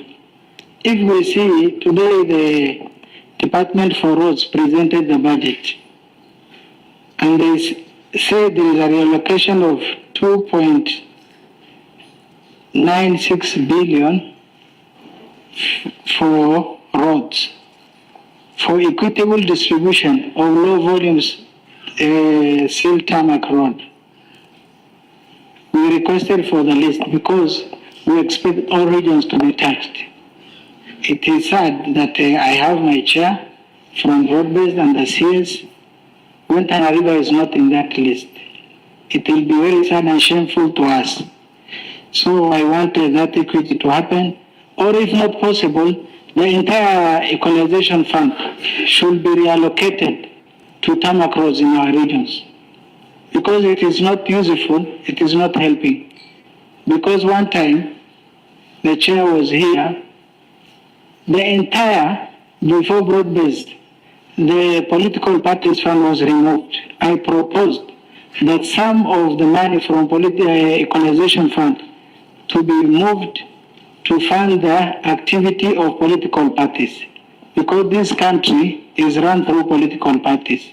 So even now I'm proposing the budget for equalization to be taken to at least for some tarmac roads in our regions, so that we feel the luxury as other Kenyans see. Lastly, Waziri, we are progressing well. I think put more emphasis so that those bridges, even right now, our children during this flood, they are crossing the river using the canoes. It is not completed. We ask for those bridges to be completed so that we can enjoy. Thank you. Thank you, Honorable Ruth Busia Odinga. Thank you very much, Bana. Thank you for the chair for finally making me know that I come from a very marginalized family, not even marginalized member of your community, of your budget committee. I was the first person to ask you that I wanted to talk, and I know you are doing this because you want to prove a point. But the reason why I was asking for the PPP was because I wanted to ask a question on Soil Dam, CS. And you've answered me, but I've not been satisfied because it seems like it is coming way back. And this Soil Dam has been one of the very, very big thorns we have in our region, and you know exactly why we want to know about it. Secondly, you know, in the supplementary, we did put the 20 billion. I know somebody had asked that one, but specifically 20 billion for KRA on enhancing of revenue. And I would like to know the status of that at this particular moment, whether that has happened. And finally, I'm just interested in knowing that we have this, where in the 2026-27 physical framework is this anticipated sale of the Safaricom shares and the privatization of the KPC. Yeah, where is it going to sit in the budget? Is it going to be the revenue financing side, or is it going to be an off-budget? Point of information. Yeah. Do you want to be informed, Honorable Ruth Odinga? May I inform you, on your additions, I forgot about Kosiga Dam. So as you're talking of 𝐃𝐄𝐅𝐄𝐍, please add Kosiga Dam there, because CS never talked about it last time, please. Proceed, Honorable Ruth Odinga. Yeah. Thank you. I think he's already heard about that. So I would like to know where it's going to sit on that, because, you know, one of the reasons was for it to ease on the borrowing, that aspect. So those are the main ones. And I hope that as you are answering them, you'll realize that I'm actually the person who's bullied in Kenya more than anybody else. Thank you, Mr. CS. Honorable 𝐃𝐄𝐅𝐄𝐄. Thank you, Chair. Thank you, Waziri. Mine are simple two questions. The first one is, Waziri, what is the real position of the Ministry or the Treasury about funding RDS, Regional Development Authorities? Because it's appearing like they're in between. They're not sure whether they're going to fund it or they are going to fund it. The second question is, sometimes about a year and a half, the President visited the Masoguro leather factory and he pledged a sum of 400 million on the spot because he was so impressed with the work of the leather factory.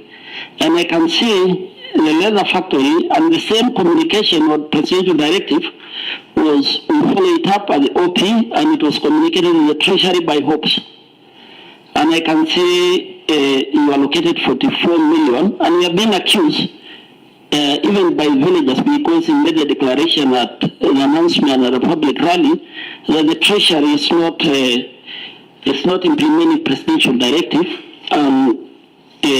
People are really following, and that leather factory is really very important to the pastoralist community, and especially I like your remark about the marginalized area. Narok is one of the most marginalized areas in this country. Thank you. Thank you. Dr. Gichuki. Yeah, thank you very much, Waziri. First of all, I would want to confirm that the CS is more productive as a CS of Treasury and Economic Planning than he was when he was my chairman of Public Accounts Committee. That means that he's doing a very good job. But my question, extremely productive, the chair of Public Accounts Committee. So my question is, maybe CS, what is the current percentage of debt to GDP? And how are you planning to improve it? Second question, what is our current percentage of savings to GDP? Third, what is our current tax revenue that we collect to GDP? Maybe if you can tell us, then we can be able. So, and you let us know how are you trying to improve some of these percentages to GDP. But now, Waziri, the question I have, and I know most of the members would want to ask here, you know, the paper that you have given us gives a very positive outlook on what is happening in the country. But also there is public anger. You know, people are saying there is no money in their pockets. Fuel prices have gone up. Especially, what are the measures are you coming up with? You know, the relief measures to Kenyans. So that even if the fuel prices have gone up, then probably there are other measures, and I know maybe you are going to elaborate more, to try and caution Kenyans, Waziri, because we agree the government has done a lot, but, you know, the unemployment rates, maybe they continue going up. I know the rates have gone down, the interest rates have gone down, the exchange rate is, is a bit stable, but that intervention that is touching the ordinary Kenyan. The ordinary Kenyan there, in terms of what remains in their pockets. Thank you very much, Thank you, Honorable Kutam. Okay, Honorable Kanjiku. Thank you, Chair. I would want to build on what Dr. Mogo has said, especially on this particular budget, Waziri. And first and foremost, we need to congratulate you because, I mean, people are listening to you, which we missed in the other few years ago, that people are able to understand whatever is going on and whatever is. And I want to encourage you, keep doing this, having conversation with the people, because at the end of the day, even if 𝐃𝐄𝐅𝐄𝐄 confessed that the people in Tongaren, they don't see whatever happened in the social media. Even if it's local stations, keep engaging because at the end of the day, what we are missing is the misinformation. On this particular budget, Waziri, about 4.9 trillion, 4.8 trillion. How much are we? Chair, correction, just because for record purposes. Yes. People are not missing misinformation. Just correct it, my brother. You just said people are missing misinformation. I said there is a lot of misinformation outside there. That is actually what I was trying to say. But Waziri, how much are we going to correct for this particular year, and how much are we borrowing to finance this particular budget? Two, we need to keep talking about this war. People are taking it like a joke. And I think it is high time also Treasury to come out openly and say what are we expecting in the next few two or so or 3 months or 6 months, depending on this war of the land and Hamas, because we're gonna get some challenges as we move forward, but we are not informing people exactly what is happening because people are ignorant. And that's why you see that people are taking information that whatever fuel or whatever the cost of fuel is not affected in war in the land. And you cannot take them away from that. The government is trying to do some jargon around it and collect more money, but it's not affected by what is going on in the land. The last one is on the fiscal deficit, as you have said. I sit in the Committee of Housing. There is a very serious, and we have seen what the president is trying to do, especially with the housing, the markets, and all that. But we are running a risk that if the Ministry of Housing is not well funded, all those contractors who have been given jobs, they may put their tools down in the next maybe probably 1 year or so.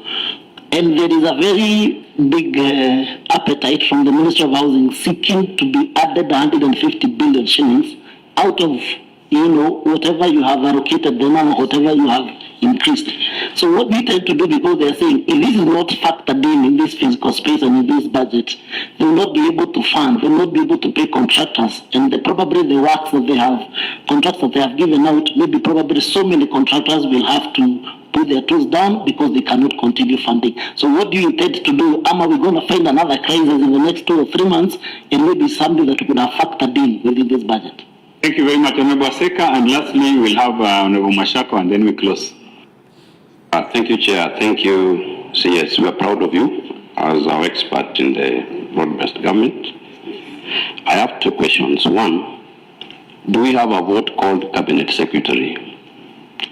Because of late we've seen Cabinet Secretaries complaining that they're not being well facilitated. And if there is a vote for Cabinet Secretaries, why is that vote not being funded to facilitate our Cabinet Secretaries? 2, I've just asked the CS, who is expert and is a Cabinet Secretary, and maybe he has the same vote that he enjoys and others don't enjoy. 2 Cabinet CS, we have many counties that have misappropriated donor funds. Kusip, Floka, these are donor funds that will be paid by Kenyans. What are you doing to ensure that these county governments, these governors, county officials who have misappropriated these funds are called to account and not transfer this to ordinary Kenyans? Lastly, I've seen you move around the country trying to disseminate the issues within your ministry. Does it mean Treasury does not have a communication unit? Because there is a lot of misinformation about finance bill across the country by the united opposition and their agents. In this house, we have Mukali Mulu, we have Mashako, we have Babu Wino. They are really misinforming Kenyans about finance bill. What are you doing about it? Yes, Honorable Mashako.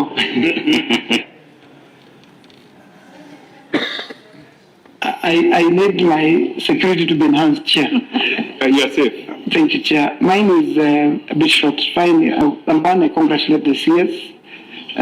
You're doing a good job, plus your peers. We're happy with what you're doing. And my only question would be, you have put in a lot of, reforms. You're doing so much in the ministry that we can see, we can tell. But when we left Parliament, you didn't have such white share. And I think the white share is increasing.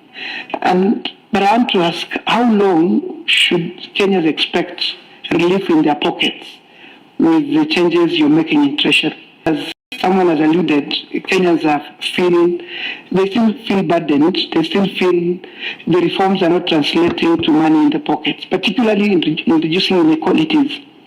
I think people are getting richer, but majority of Kenyans are still struggling. They can't take their children to school, they can't afford a meal. We come from constituencies, some of us come from rural constituencies, where it is really a problem, including feeding their children. And as you know, feeding program for school is not universal. There are areas that, like many areas that don't get feeding program in schools. And for us to relieve these parents, I think it would be important to even think about, universal feeding program in our schools and create a budget line for it, so that then families can start feeling relief. But having said that, Chair, I want to commend the Ministry, Treasury. You've doubled capitation to TVETs. And I think yesterday the Departmental Committee Chair of Education indicated that you're moving the capitation for TVETs from 4 billion to 9 billion. I think that is commendable. My only request to you is that there has been a problem in timing. Many times you disburse capitation to TVETs at a time where many of those students have already dropped out. So by the time TVET money gets to institutions and their pocket, the money that comes to their accounts gets into their pockets, they're already at home.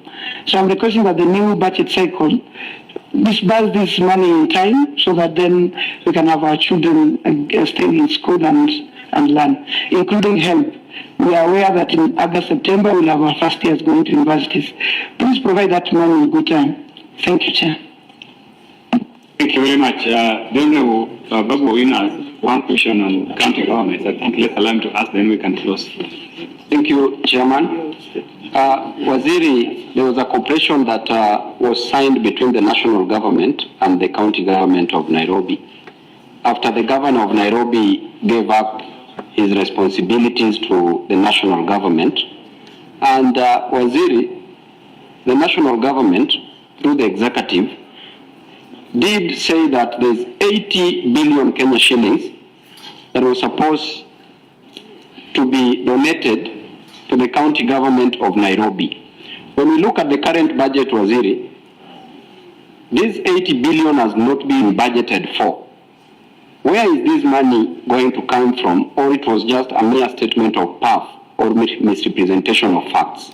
Lastly, Waziri, I would like to inform Mheshimiwa Robi that the fuel price in Uganda per liter is $1.45 US, which is approximately 187. I would like to inform Mheshimiwa Robi that the fuel price in Uganda is approximately $1.45 US, which is approximately 187 Kenya shillings. So petrol. So Mheshimiwa Robi, stop thinking in installments.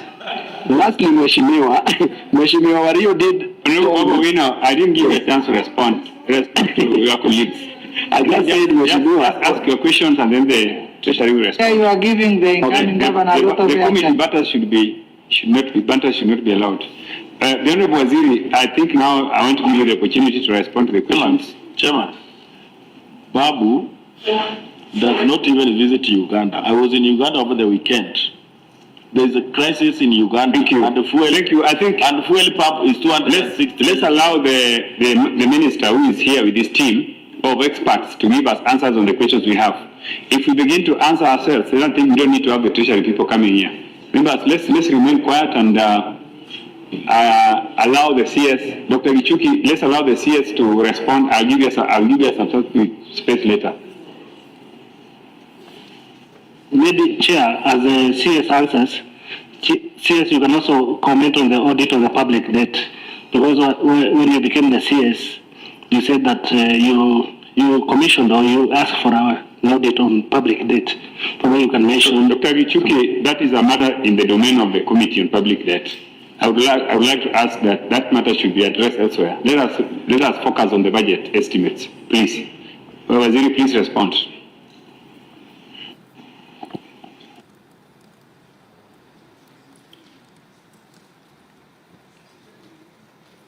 Thank you, Chair.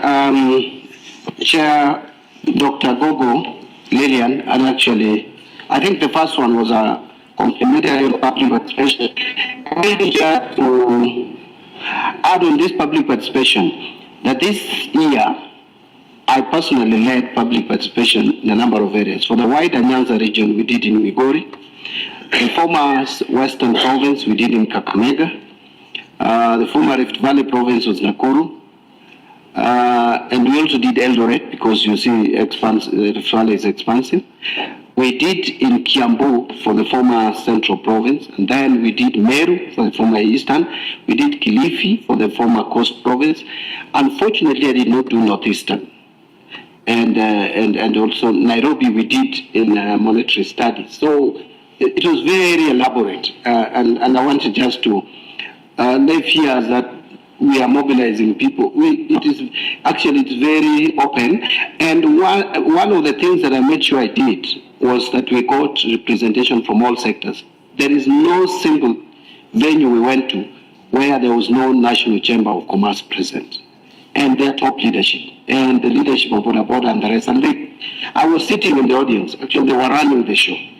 On contingency fund, yes, we could apply it in building, but only if the line ministry does not have money, or the State Department. If they don't have money to intervene, then definitely they will request a contingency. On informal mining sector, I think there's a lot in done to streamline the mining sector. There are a lot of things that are not working in the mining sector. You can see it's already showing signs of growth with the interventions that have come, but there's a lot to do in this sector. It's a sleeping giant for us. This, I've noted that ICT hubs are lying idle. I think we may need to engage with the State Department that once resources have been applied, especially from NGCDF, then I think you can give the better microphone, because that is not working.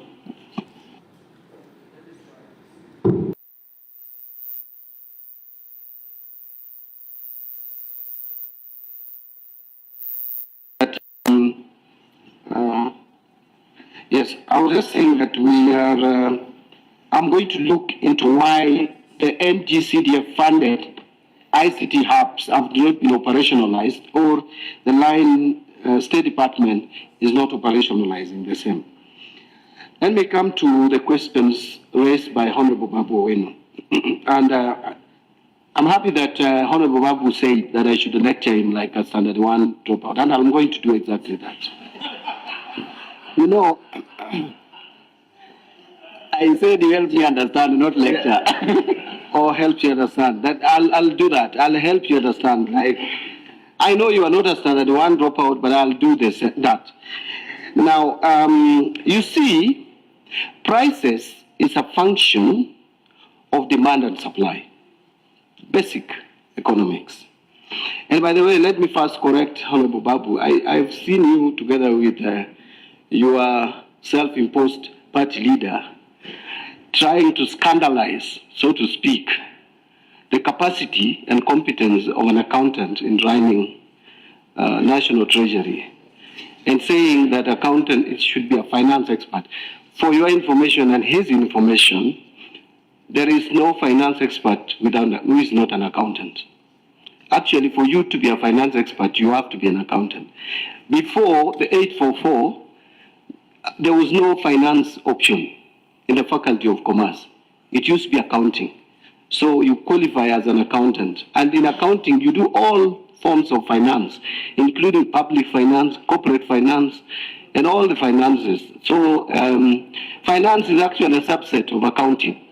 It's within accounting. And by the way, in accounting, we not only do that, but we do law. We do basic law, we do commercial law, we do corporate law, we do everything about law. And we go a step further to do ICT. Actually, if there is any profession, if once you qualify, you can be anything, is an accountant. So I just wanted to allay your fears. One time I see you nursing some ambitions of being president, maybe 2052 or 2057. You can confidently. Honorable Wino. Honorable Babu, you can confidently. Let me just finish. You can confidently hire an accountant as your finance minister. But let me come to now your questions. You see, I started by saying basic economic concepts. In fact, I would call it macro MM1, macroeconomic, foundations of macroeconomics. You learn that price is a function of demand and supply. Now, even if you are sourcing your fuel from India, leave alone the Middle East, India, whatever happens in Middle East affects the supply globally. You know, the Strait of Hormuz is not in dispute, transits 20% minimum of global fuel. Now, the 80% is a lower supply compared to 100%. So up to that, I think we are together. Now, the demand remains constant. Supply has shrunk to 80%. Now, all these people who are getting their supply through the Strait of Hormuz are going to scramble for the fuel coming from other regions and other areas. So you really don't have to have your fuel passing through Strait of Hormuz.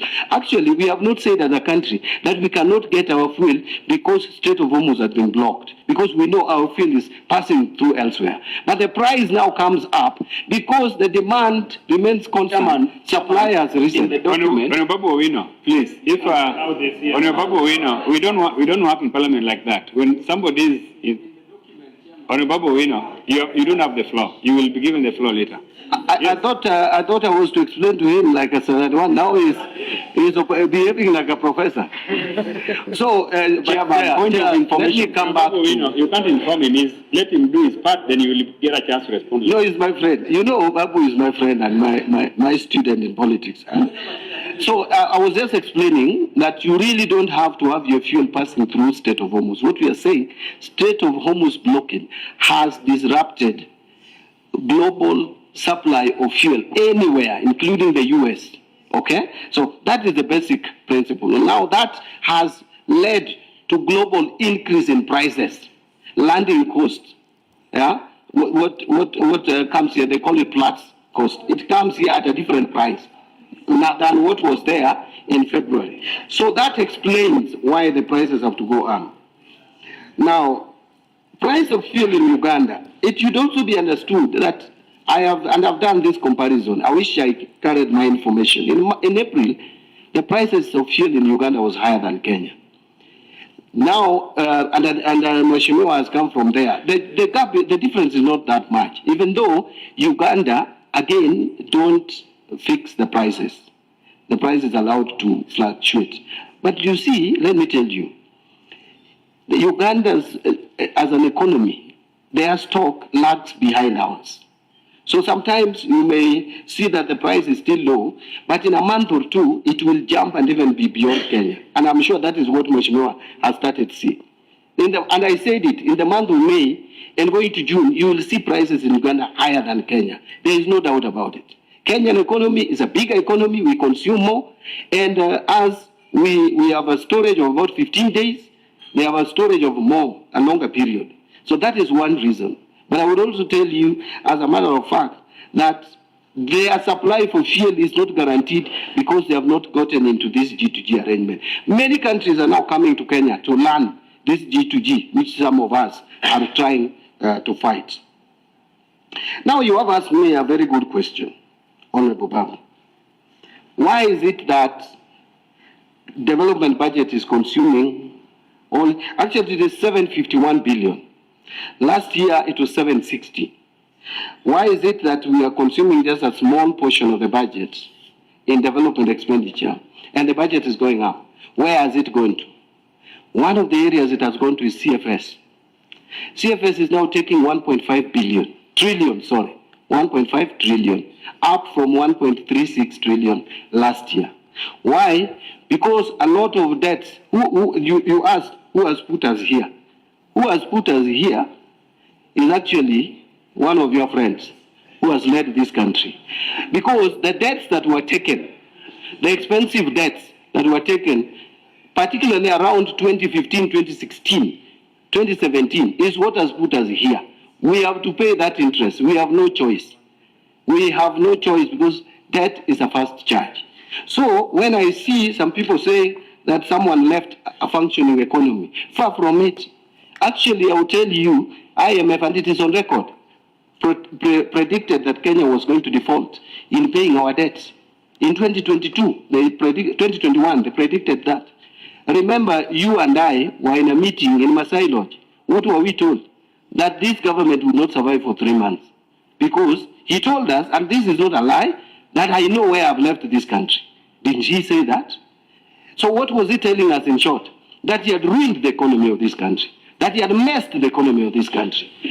And in fact, that day, I got very angry, not because of what he told, but I was wondering, he wanted to leave the leadership to Raila Odinga, where I was going to be the Minister for Finance. I didn't know that I would again become the Minister for Finance in Ruto's government. So I was cursing and saying, so what did he want? Which economy was he leaving for me to run with Raila Odinga? Anyway, that's a matter for another day. But I am just telling people who are probably not in that meeting, and majority of us, apart from the chair, myself, Honorable Waziri, repeat that. Shako was there. Honorable Ching was there. Repeat for the media, here. Ruto Dinga and Aseka. Members, you have to talk through the chairman.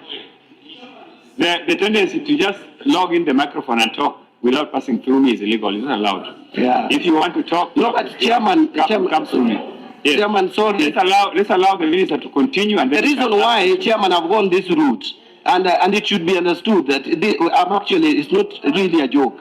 I have gone this route because this issue of fuel and the issue of economy has ceased to be a discussion which is professional.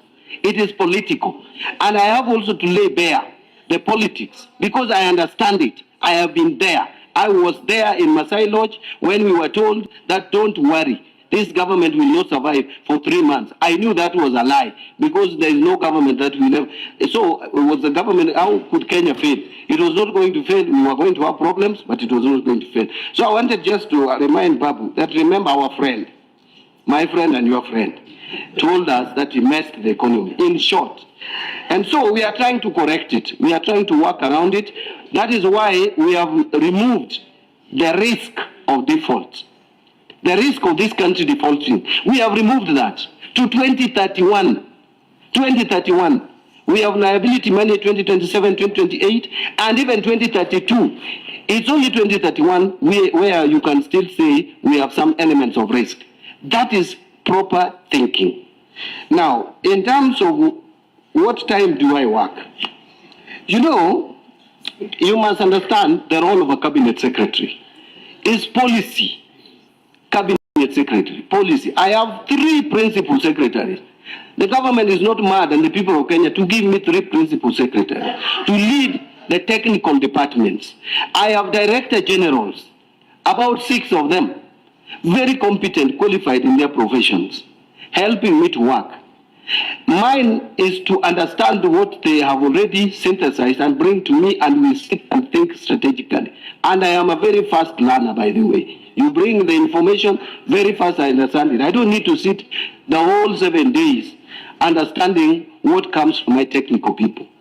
But my role is also to communicate. You cannot make policy without communicating and interacting.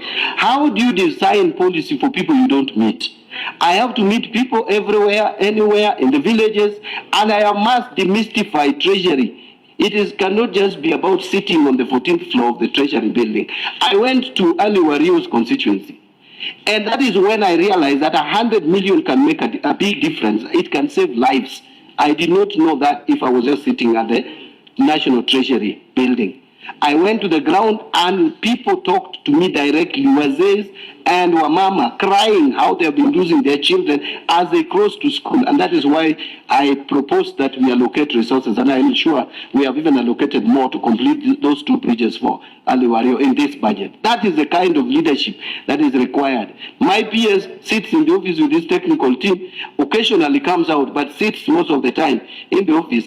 I sit half-half in the office, and as required, I sit in the office, do the work, go out, communicate, interact, explain. That is my work. And I told them when I got into this position that one thing I'm bringing into Treasury is not any new thinking, is how to communicate fast what you do, and that is what I'm doing. So I hope Honorable Babu Weno. But I know Honorable Babu Weno, it is out of fear that he has asked whether you are attending Kisumu rally on 31st. Yeah, that one I will attend. Now, but you see, Babu Weno is more. I think more of his problem is about Nairobi, but I'm not going to run for Governor Nairobi. Now, Ali Wario on Equalization Fund, by the way, I want to give this commitment. I'm going to do more oversight of this fund to see that it is released in time. Yeah. On marginalization, I agree, and I've already talked about it. Remember, Chairman, there was a time in this country, a PS used almost the entire budget of the Ministry of Water to campaign for government. We saw it. That's what happens. So we must make sure that we enhance inclusivity. Honorable Ruth Odinga has asked me about Koru Soin Dam again. Koru Soin Dam had challenges. It was awarded to a contractor, but there was no budget. We have a problem of even compensating the people who are removed from that area. I think there's about 2 billion to be paid. So we looked at it and reviewed that it may not be easy to fund it through the normal budgetary allocation of GOK. We sat around this. Actually, we even discussed with the head of state, and we agreed that 2 approaches. It is under PPP, but it is also one of the projects that we have captured for NIF consideration under National Infrastructure Fund. On KRA, Honorable Ruth Odinga, I can give you permission to ask subsidiary question. Take the microphone. Yes. Know that the president did tell us that about this, and I was wondering, because now as you're speaking, it seems like there's nothing that has been done so far, and it's still really just in the beginning stages. So that's why I'm wondering. Thank you. Waziri. No, you know, there is a lot of procedure, because first, this contract had been awarded to a contractor. You have to renegotiate the exit, and we also have it under PPP program, and it is under NIF. NIF is just kicking in. So I would urge, because this is something that we have talked about so many times, it is something that's also very close to my heart, because I know that is one of the projects that both of us from ODM, we have been pushing very, very strongly. And I'm sure that this is a project that before the end of this term of government, we must see some positive progress. The same way Lake Victoria Ring Road, we will see progress. On the issue of Safaricom and KPC, these ones were captured in the 2025-26 framework. They are in this framework. In fact, KPC, we have concluded. The money is with the National Infrastructure Fund. Safaricom, we will get the money before the end of financial year. So we can't again capture it in the 26-27 budget. On funding the regional development authorities, yes, there are some that we are doing away with. Those ones we don't want to fund, but we'll continue funding those which we are remaining. And that is what the budget is there. You can see the budget. We have included a number of them in the budget. I didn't come up with a list, but on the leather factory, I need to check. Always we implement the government directives. The letters come, I mark them to my departments, and we process them together with the line ministries. Because again, there is no budget that sits at the National Treasury. They have to get priority in the state departments, and presidential directives are usually given very high priority in budget planning. And Waziri, through the chair, do we have the funding for Suswa SGR to Kisumu? We do. There is funding. It is a blended financing approach. If you look at the budget today, we have about 20 billion, I think. But again, the contractor is bringing in resources, and we are also negotiating on the railway development levy to put into it. So there is funding for it. On current percentage of debt to GDP ratio, it's about... Through the chair, did you talk about 𝐶𝐇 Dam? 𝐶𝐇 was very deliberate. I wanted us to discuss that outside, because we have not captured it in the budget, but I think it is, that one we can't do under National Infrastructure Fund, and we can't do it under PPP because it may not be commercially viable like these others. So we need to get GOK funding for it. That's why I deliberately left that out of my submission. We may discuss it away from this. Thank you. I almost added something, but I don't want to add that. On debt to GDP ratio, that is 65% in present value terms. Remember, when this administration came into office, it was 72%. We have tried to lower it, but we want to go all the way to 55%, because that is what the law requires. It may be tricky for us in 2028, but it will be something that we are looking at going forward. It is actually the correct amount, the correct percentage is 65.6%. On savings to GDP ratio, we may get that data later. I don't think we are, even tax to GDP ratio. But tax to GDP ratio is it's here in the 14.9. 14.3. No. This one. Yeah. Yeah. But we are projecting 14.3. Yes. Projecting 14.3 is 14.9 in the supplementary one, but we are projecting 14.3 because we are lowering the base for the next year. We don't want to be overambitious in the next financial year. How to improve the percentages? One of the things is to make sure that we operate positive primary balance.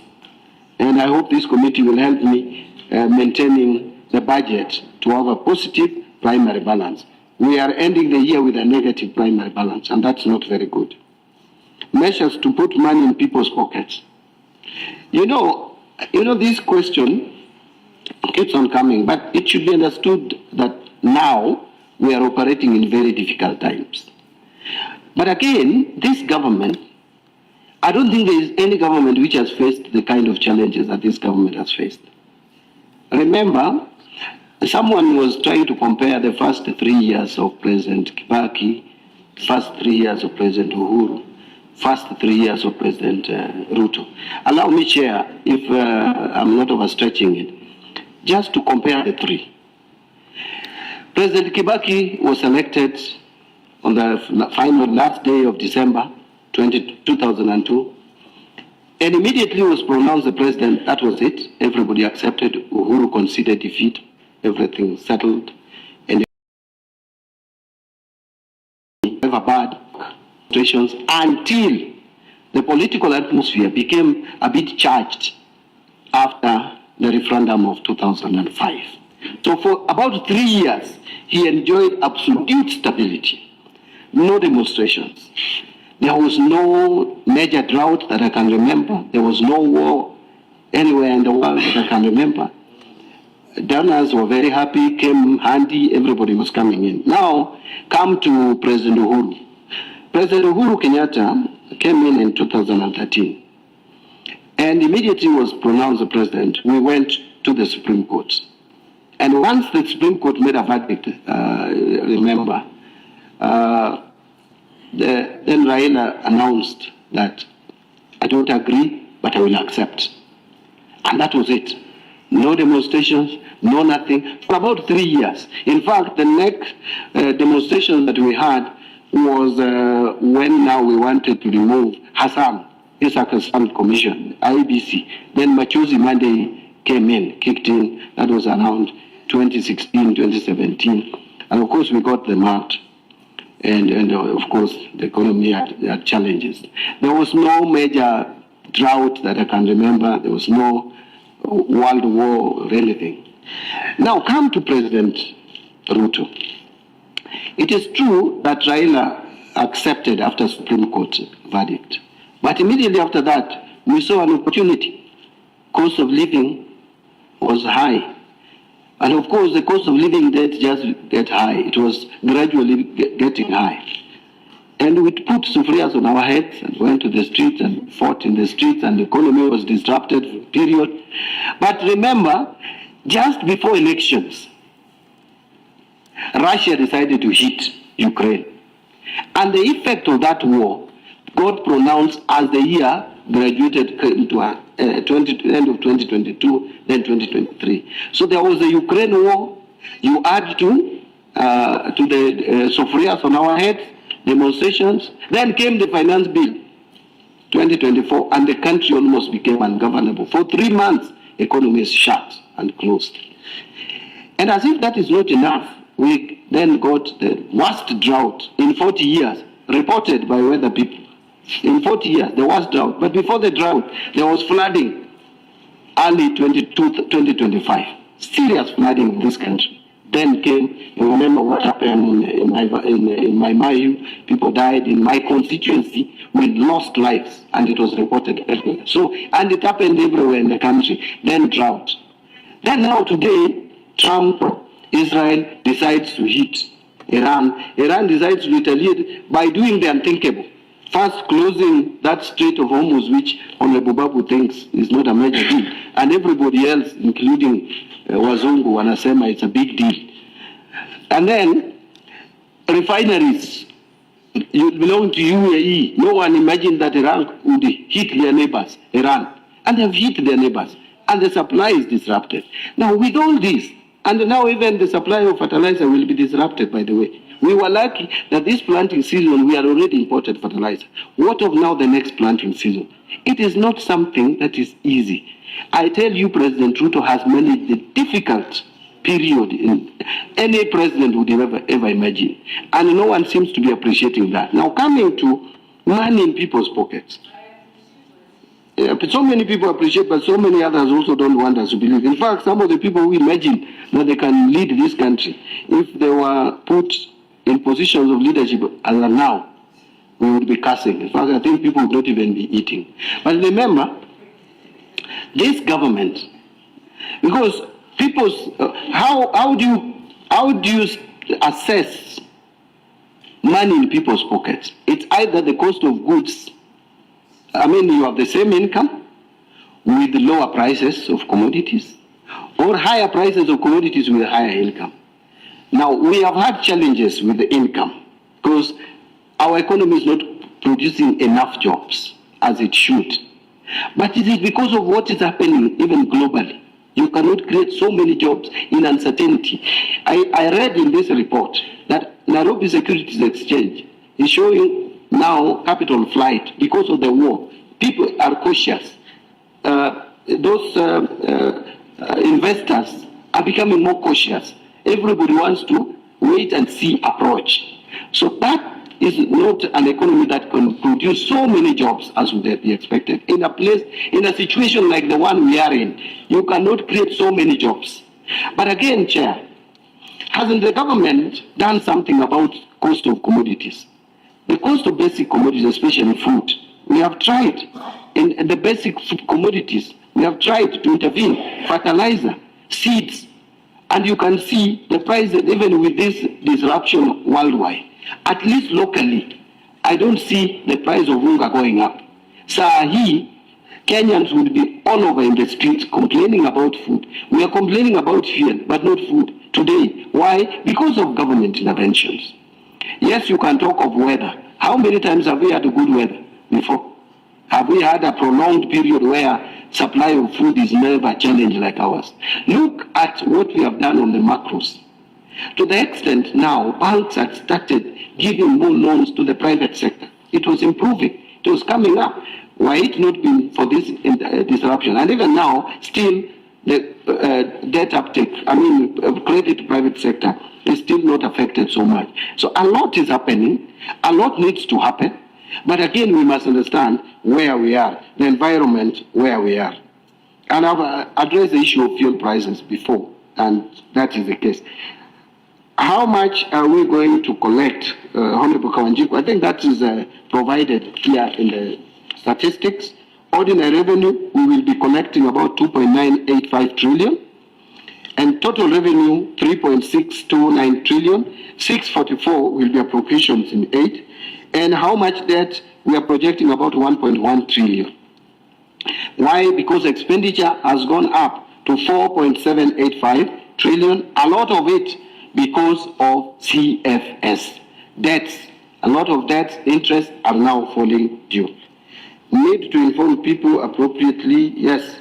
We are actually communicating. The people who are not understanding are people who want to play politics. And we will engage them.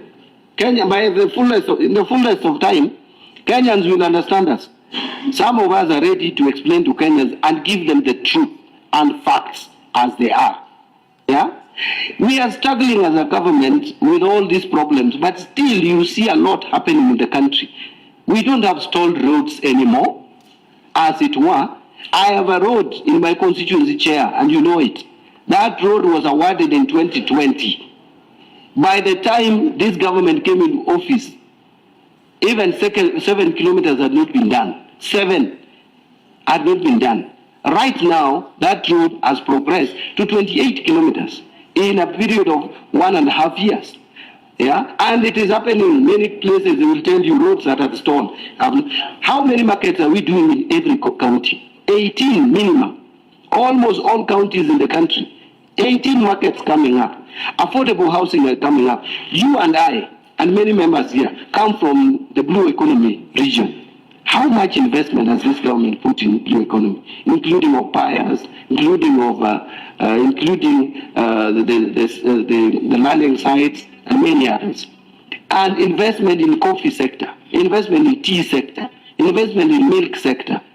Milk sector has been reduced to almost an individual show. I want to be very careful because I'm told there are people who ukeguza ni kama umeguza the whole tribe.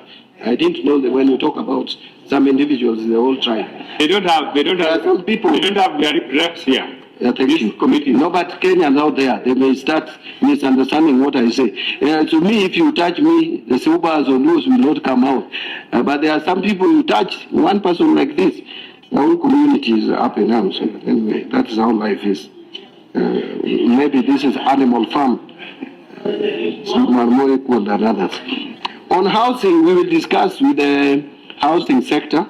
Just to see, we always support the housing sector. Remember, we even gave them more budgetary provision in the supplementary budget. And we will make sure, because this is a flagship project. If there is any one area that this government is succeeding in, is the housing sector. And that is why I realized my friend Babu, who is a very intelligent man, when he was asked, when you become a governor of Nairobi, what will you do? He made sure that he didn't address that question properly because he knew if he addressed it, he was going to support President Ruto. But he didn't want to do that. Because this is one area you cannot take away from President Ruto. He has succeeded. Whether you are his friend or enemy, you will agree with anybody else. Look, UN is recognizing Kenya as having succeeded in terms of affordable housing. It is this is not something we can fail to support, Honorable Kawanjiku. We will support housing sector. Honorable Aseka, Cabinet Secretary is having vote. No, we don't have specific votes for Cabinet Secretary. My peers here will tell you. We have collective votes for transport, anything else, traveling, all those things, including per diems. is all put together, and it is the accounting officer. Yeah, I have to bow down when it comes to that. I'm the one who has given him the power to be accounting officer at the budget, but when it comes to expenditure, I have to request him and plead with him, can you facilitate me? So what ministers should do is just to have good relationship with the PSS. But again, Honorable Seka, I know the challenges our state departments are going through. We don't have much for these recurrent expenditures. We have really cut the current to enforce austerity measures. That's why you find sometimes cabinet secretaries are frustrated. But we can't complain loudly because Kenyans want to apply austerity measures. Do you give me money to travel or give money to capitation? So those are the balancing act that we have to employ. But we try to support them. Counties misappropriating donor funds. Yes, I have taken action in many counties, including your own county, Honorable Seka, Kakamega, and I stopped the disbursement to them until they corrected. They brought some correction. We have done to Taita Taveta, Bomet, and even Nyamira. So we are not, yeah? I don't think we've done, yeah, but we can check. I can send my team to find out. Let me move quickly. Communication. Whether National Treasury lacks communication department. No, we have a communication department, Mheshimiwa, actually headed by someone who comes not very far from your place. Is called Mr. C. He's a very good man. That is National Treasury. We have another department, even economic planning has communication department led by a lady. We have PIAM as communication department. All these people support us very well. But I also told the ministry that I'm the chief communicator. Because, you know, in Kenya, it's not lack of information. In Kenya, it's politicization of information. And our technocrats find it very difficult to deal with a situation where someone just wakes up and says that in the finance bill, he has seen that we are converting freehold land into leasehold. How do you expect an ordinary and technocrat in the ministry to deal with that? You need a politician now to deal with that, like me. So I told them, now when it comes to engaging on this misinformation, disinformation, I take the lead because I am well and better placed to deal with such kind of communication. And you can see when I communicated that, there has been no rejoinder. I mean, he has not come to say that I'm lying, he's the one who was right. So he knows he was lying to Kenya. And I will keep on calling them out whenever I find them trying to mislead Kenyans who probably don't understand. Look at my finance bill. They keep on reporting. Where is the controversy? Tell me, mention 1, 2, 3, 4 controversial clauses in the finance bill. It's not there.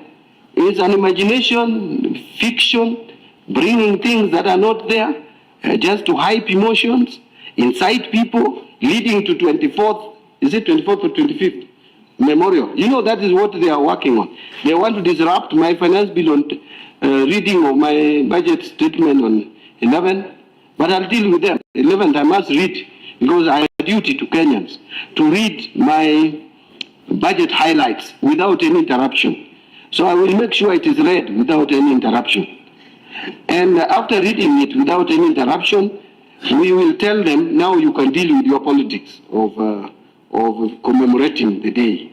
Yeah? And commemorating the day is okay. We can commemorate it peacefully without any problem. And the police can provide security and do, but please don't incite Kenyans, especially about finance bill.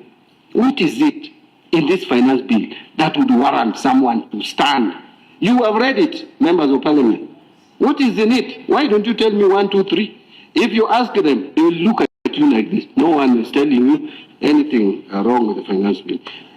Mashako, Honorable Mashako, how long will it take Kenyans to fill in their pockets? I think I've addressed this.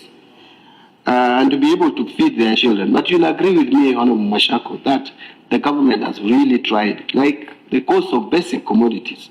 We have tried. If it were not for this rise in fuel prices, we had managed inflation.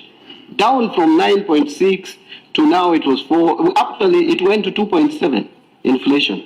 And of course, you know, you can't put inflation to 0 because then that will choke economy. Economy must also grow. That's why we agreed on 2.5 to 7.5% as reasonable.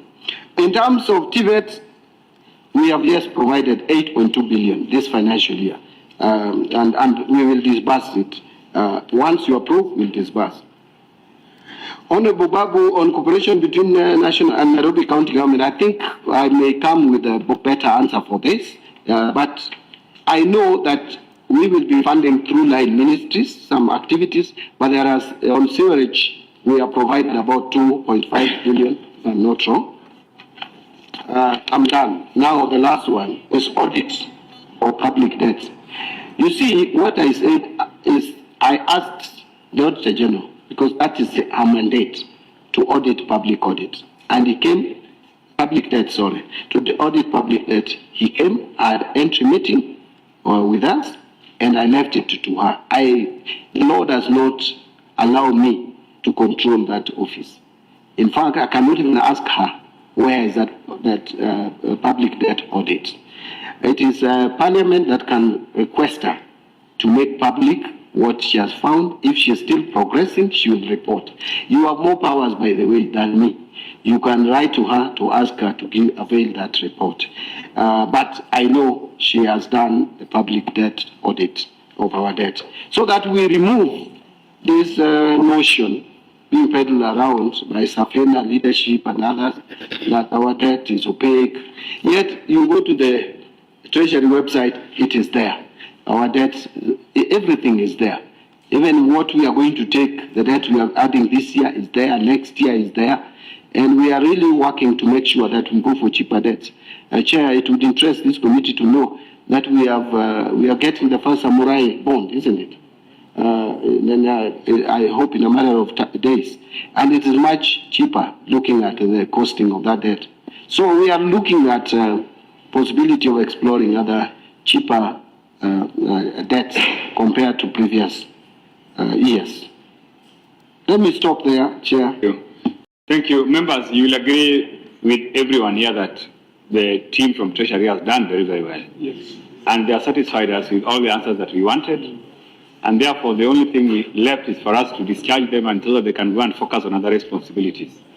So, Waziri, thank you very much and for your appearance, and also with your team. We are always happy with the support you're giving Parliament. And we also promise to continue giving you the same support.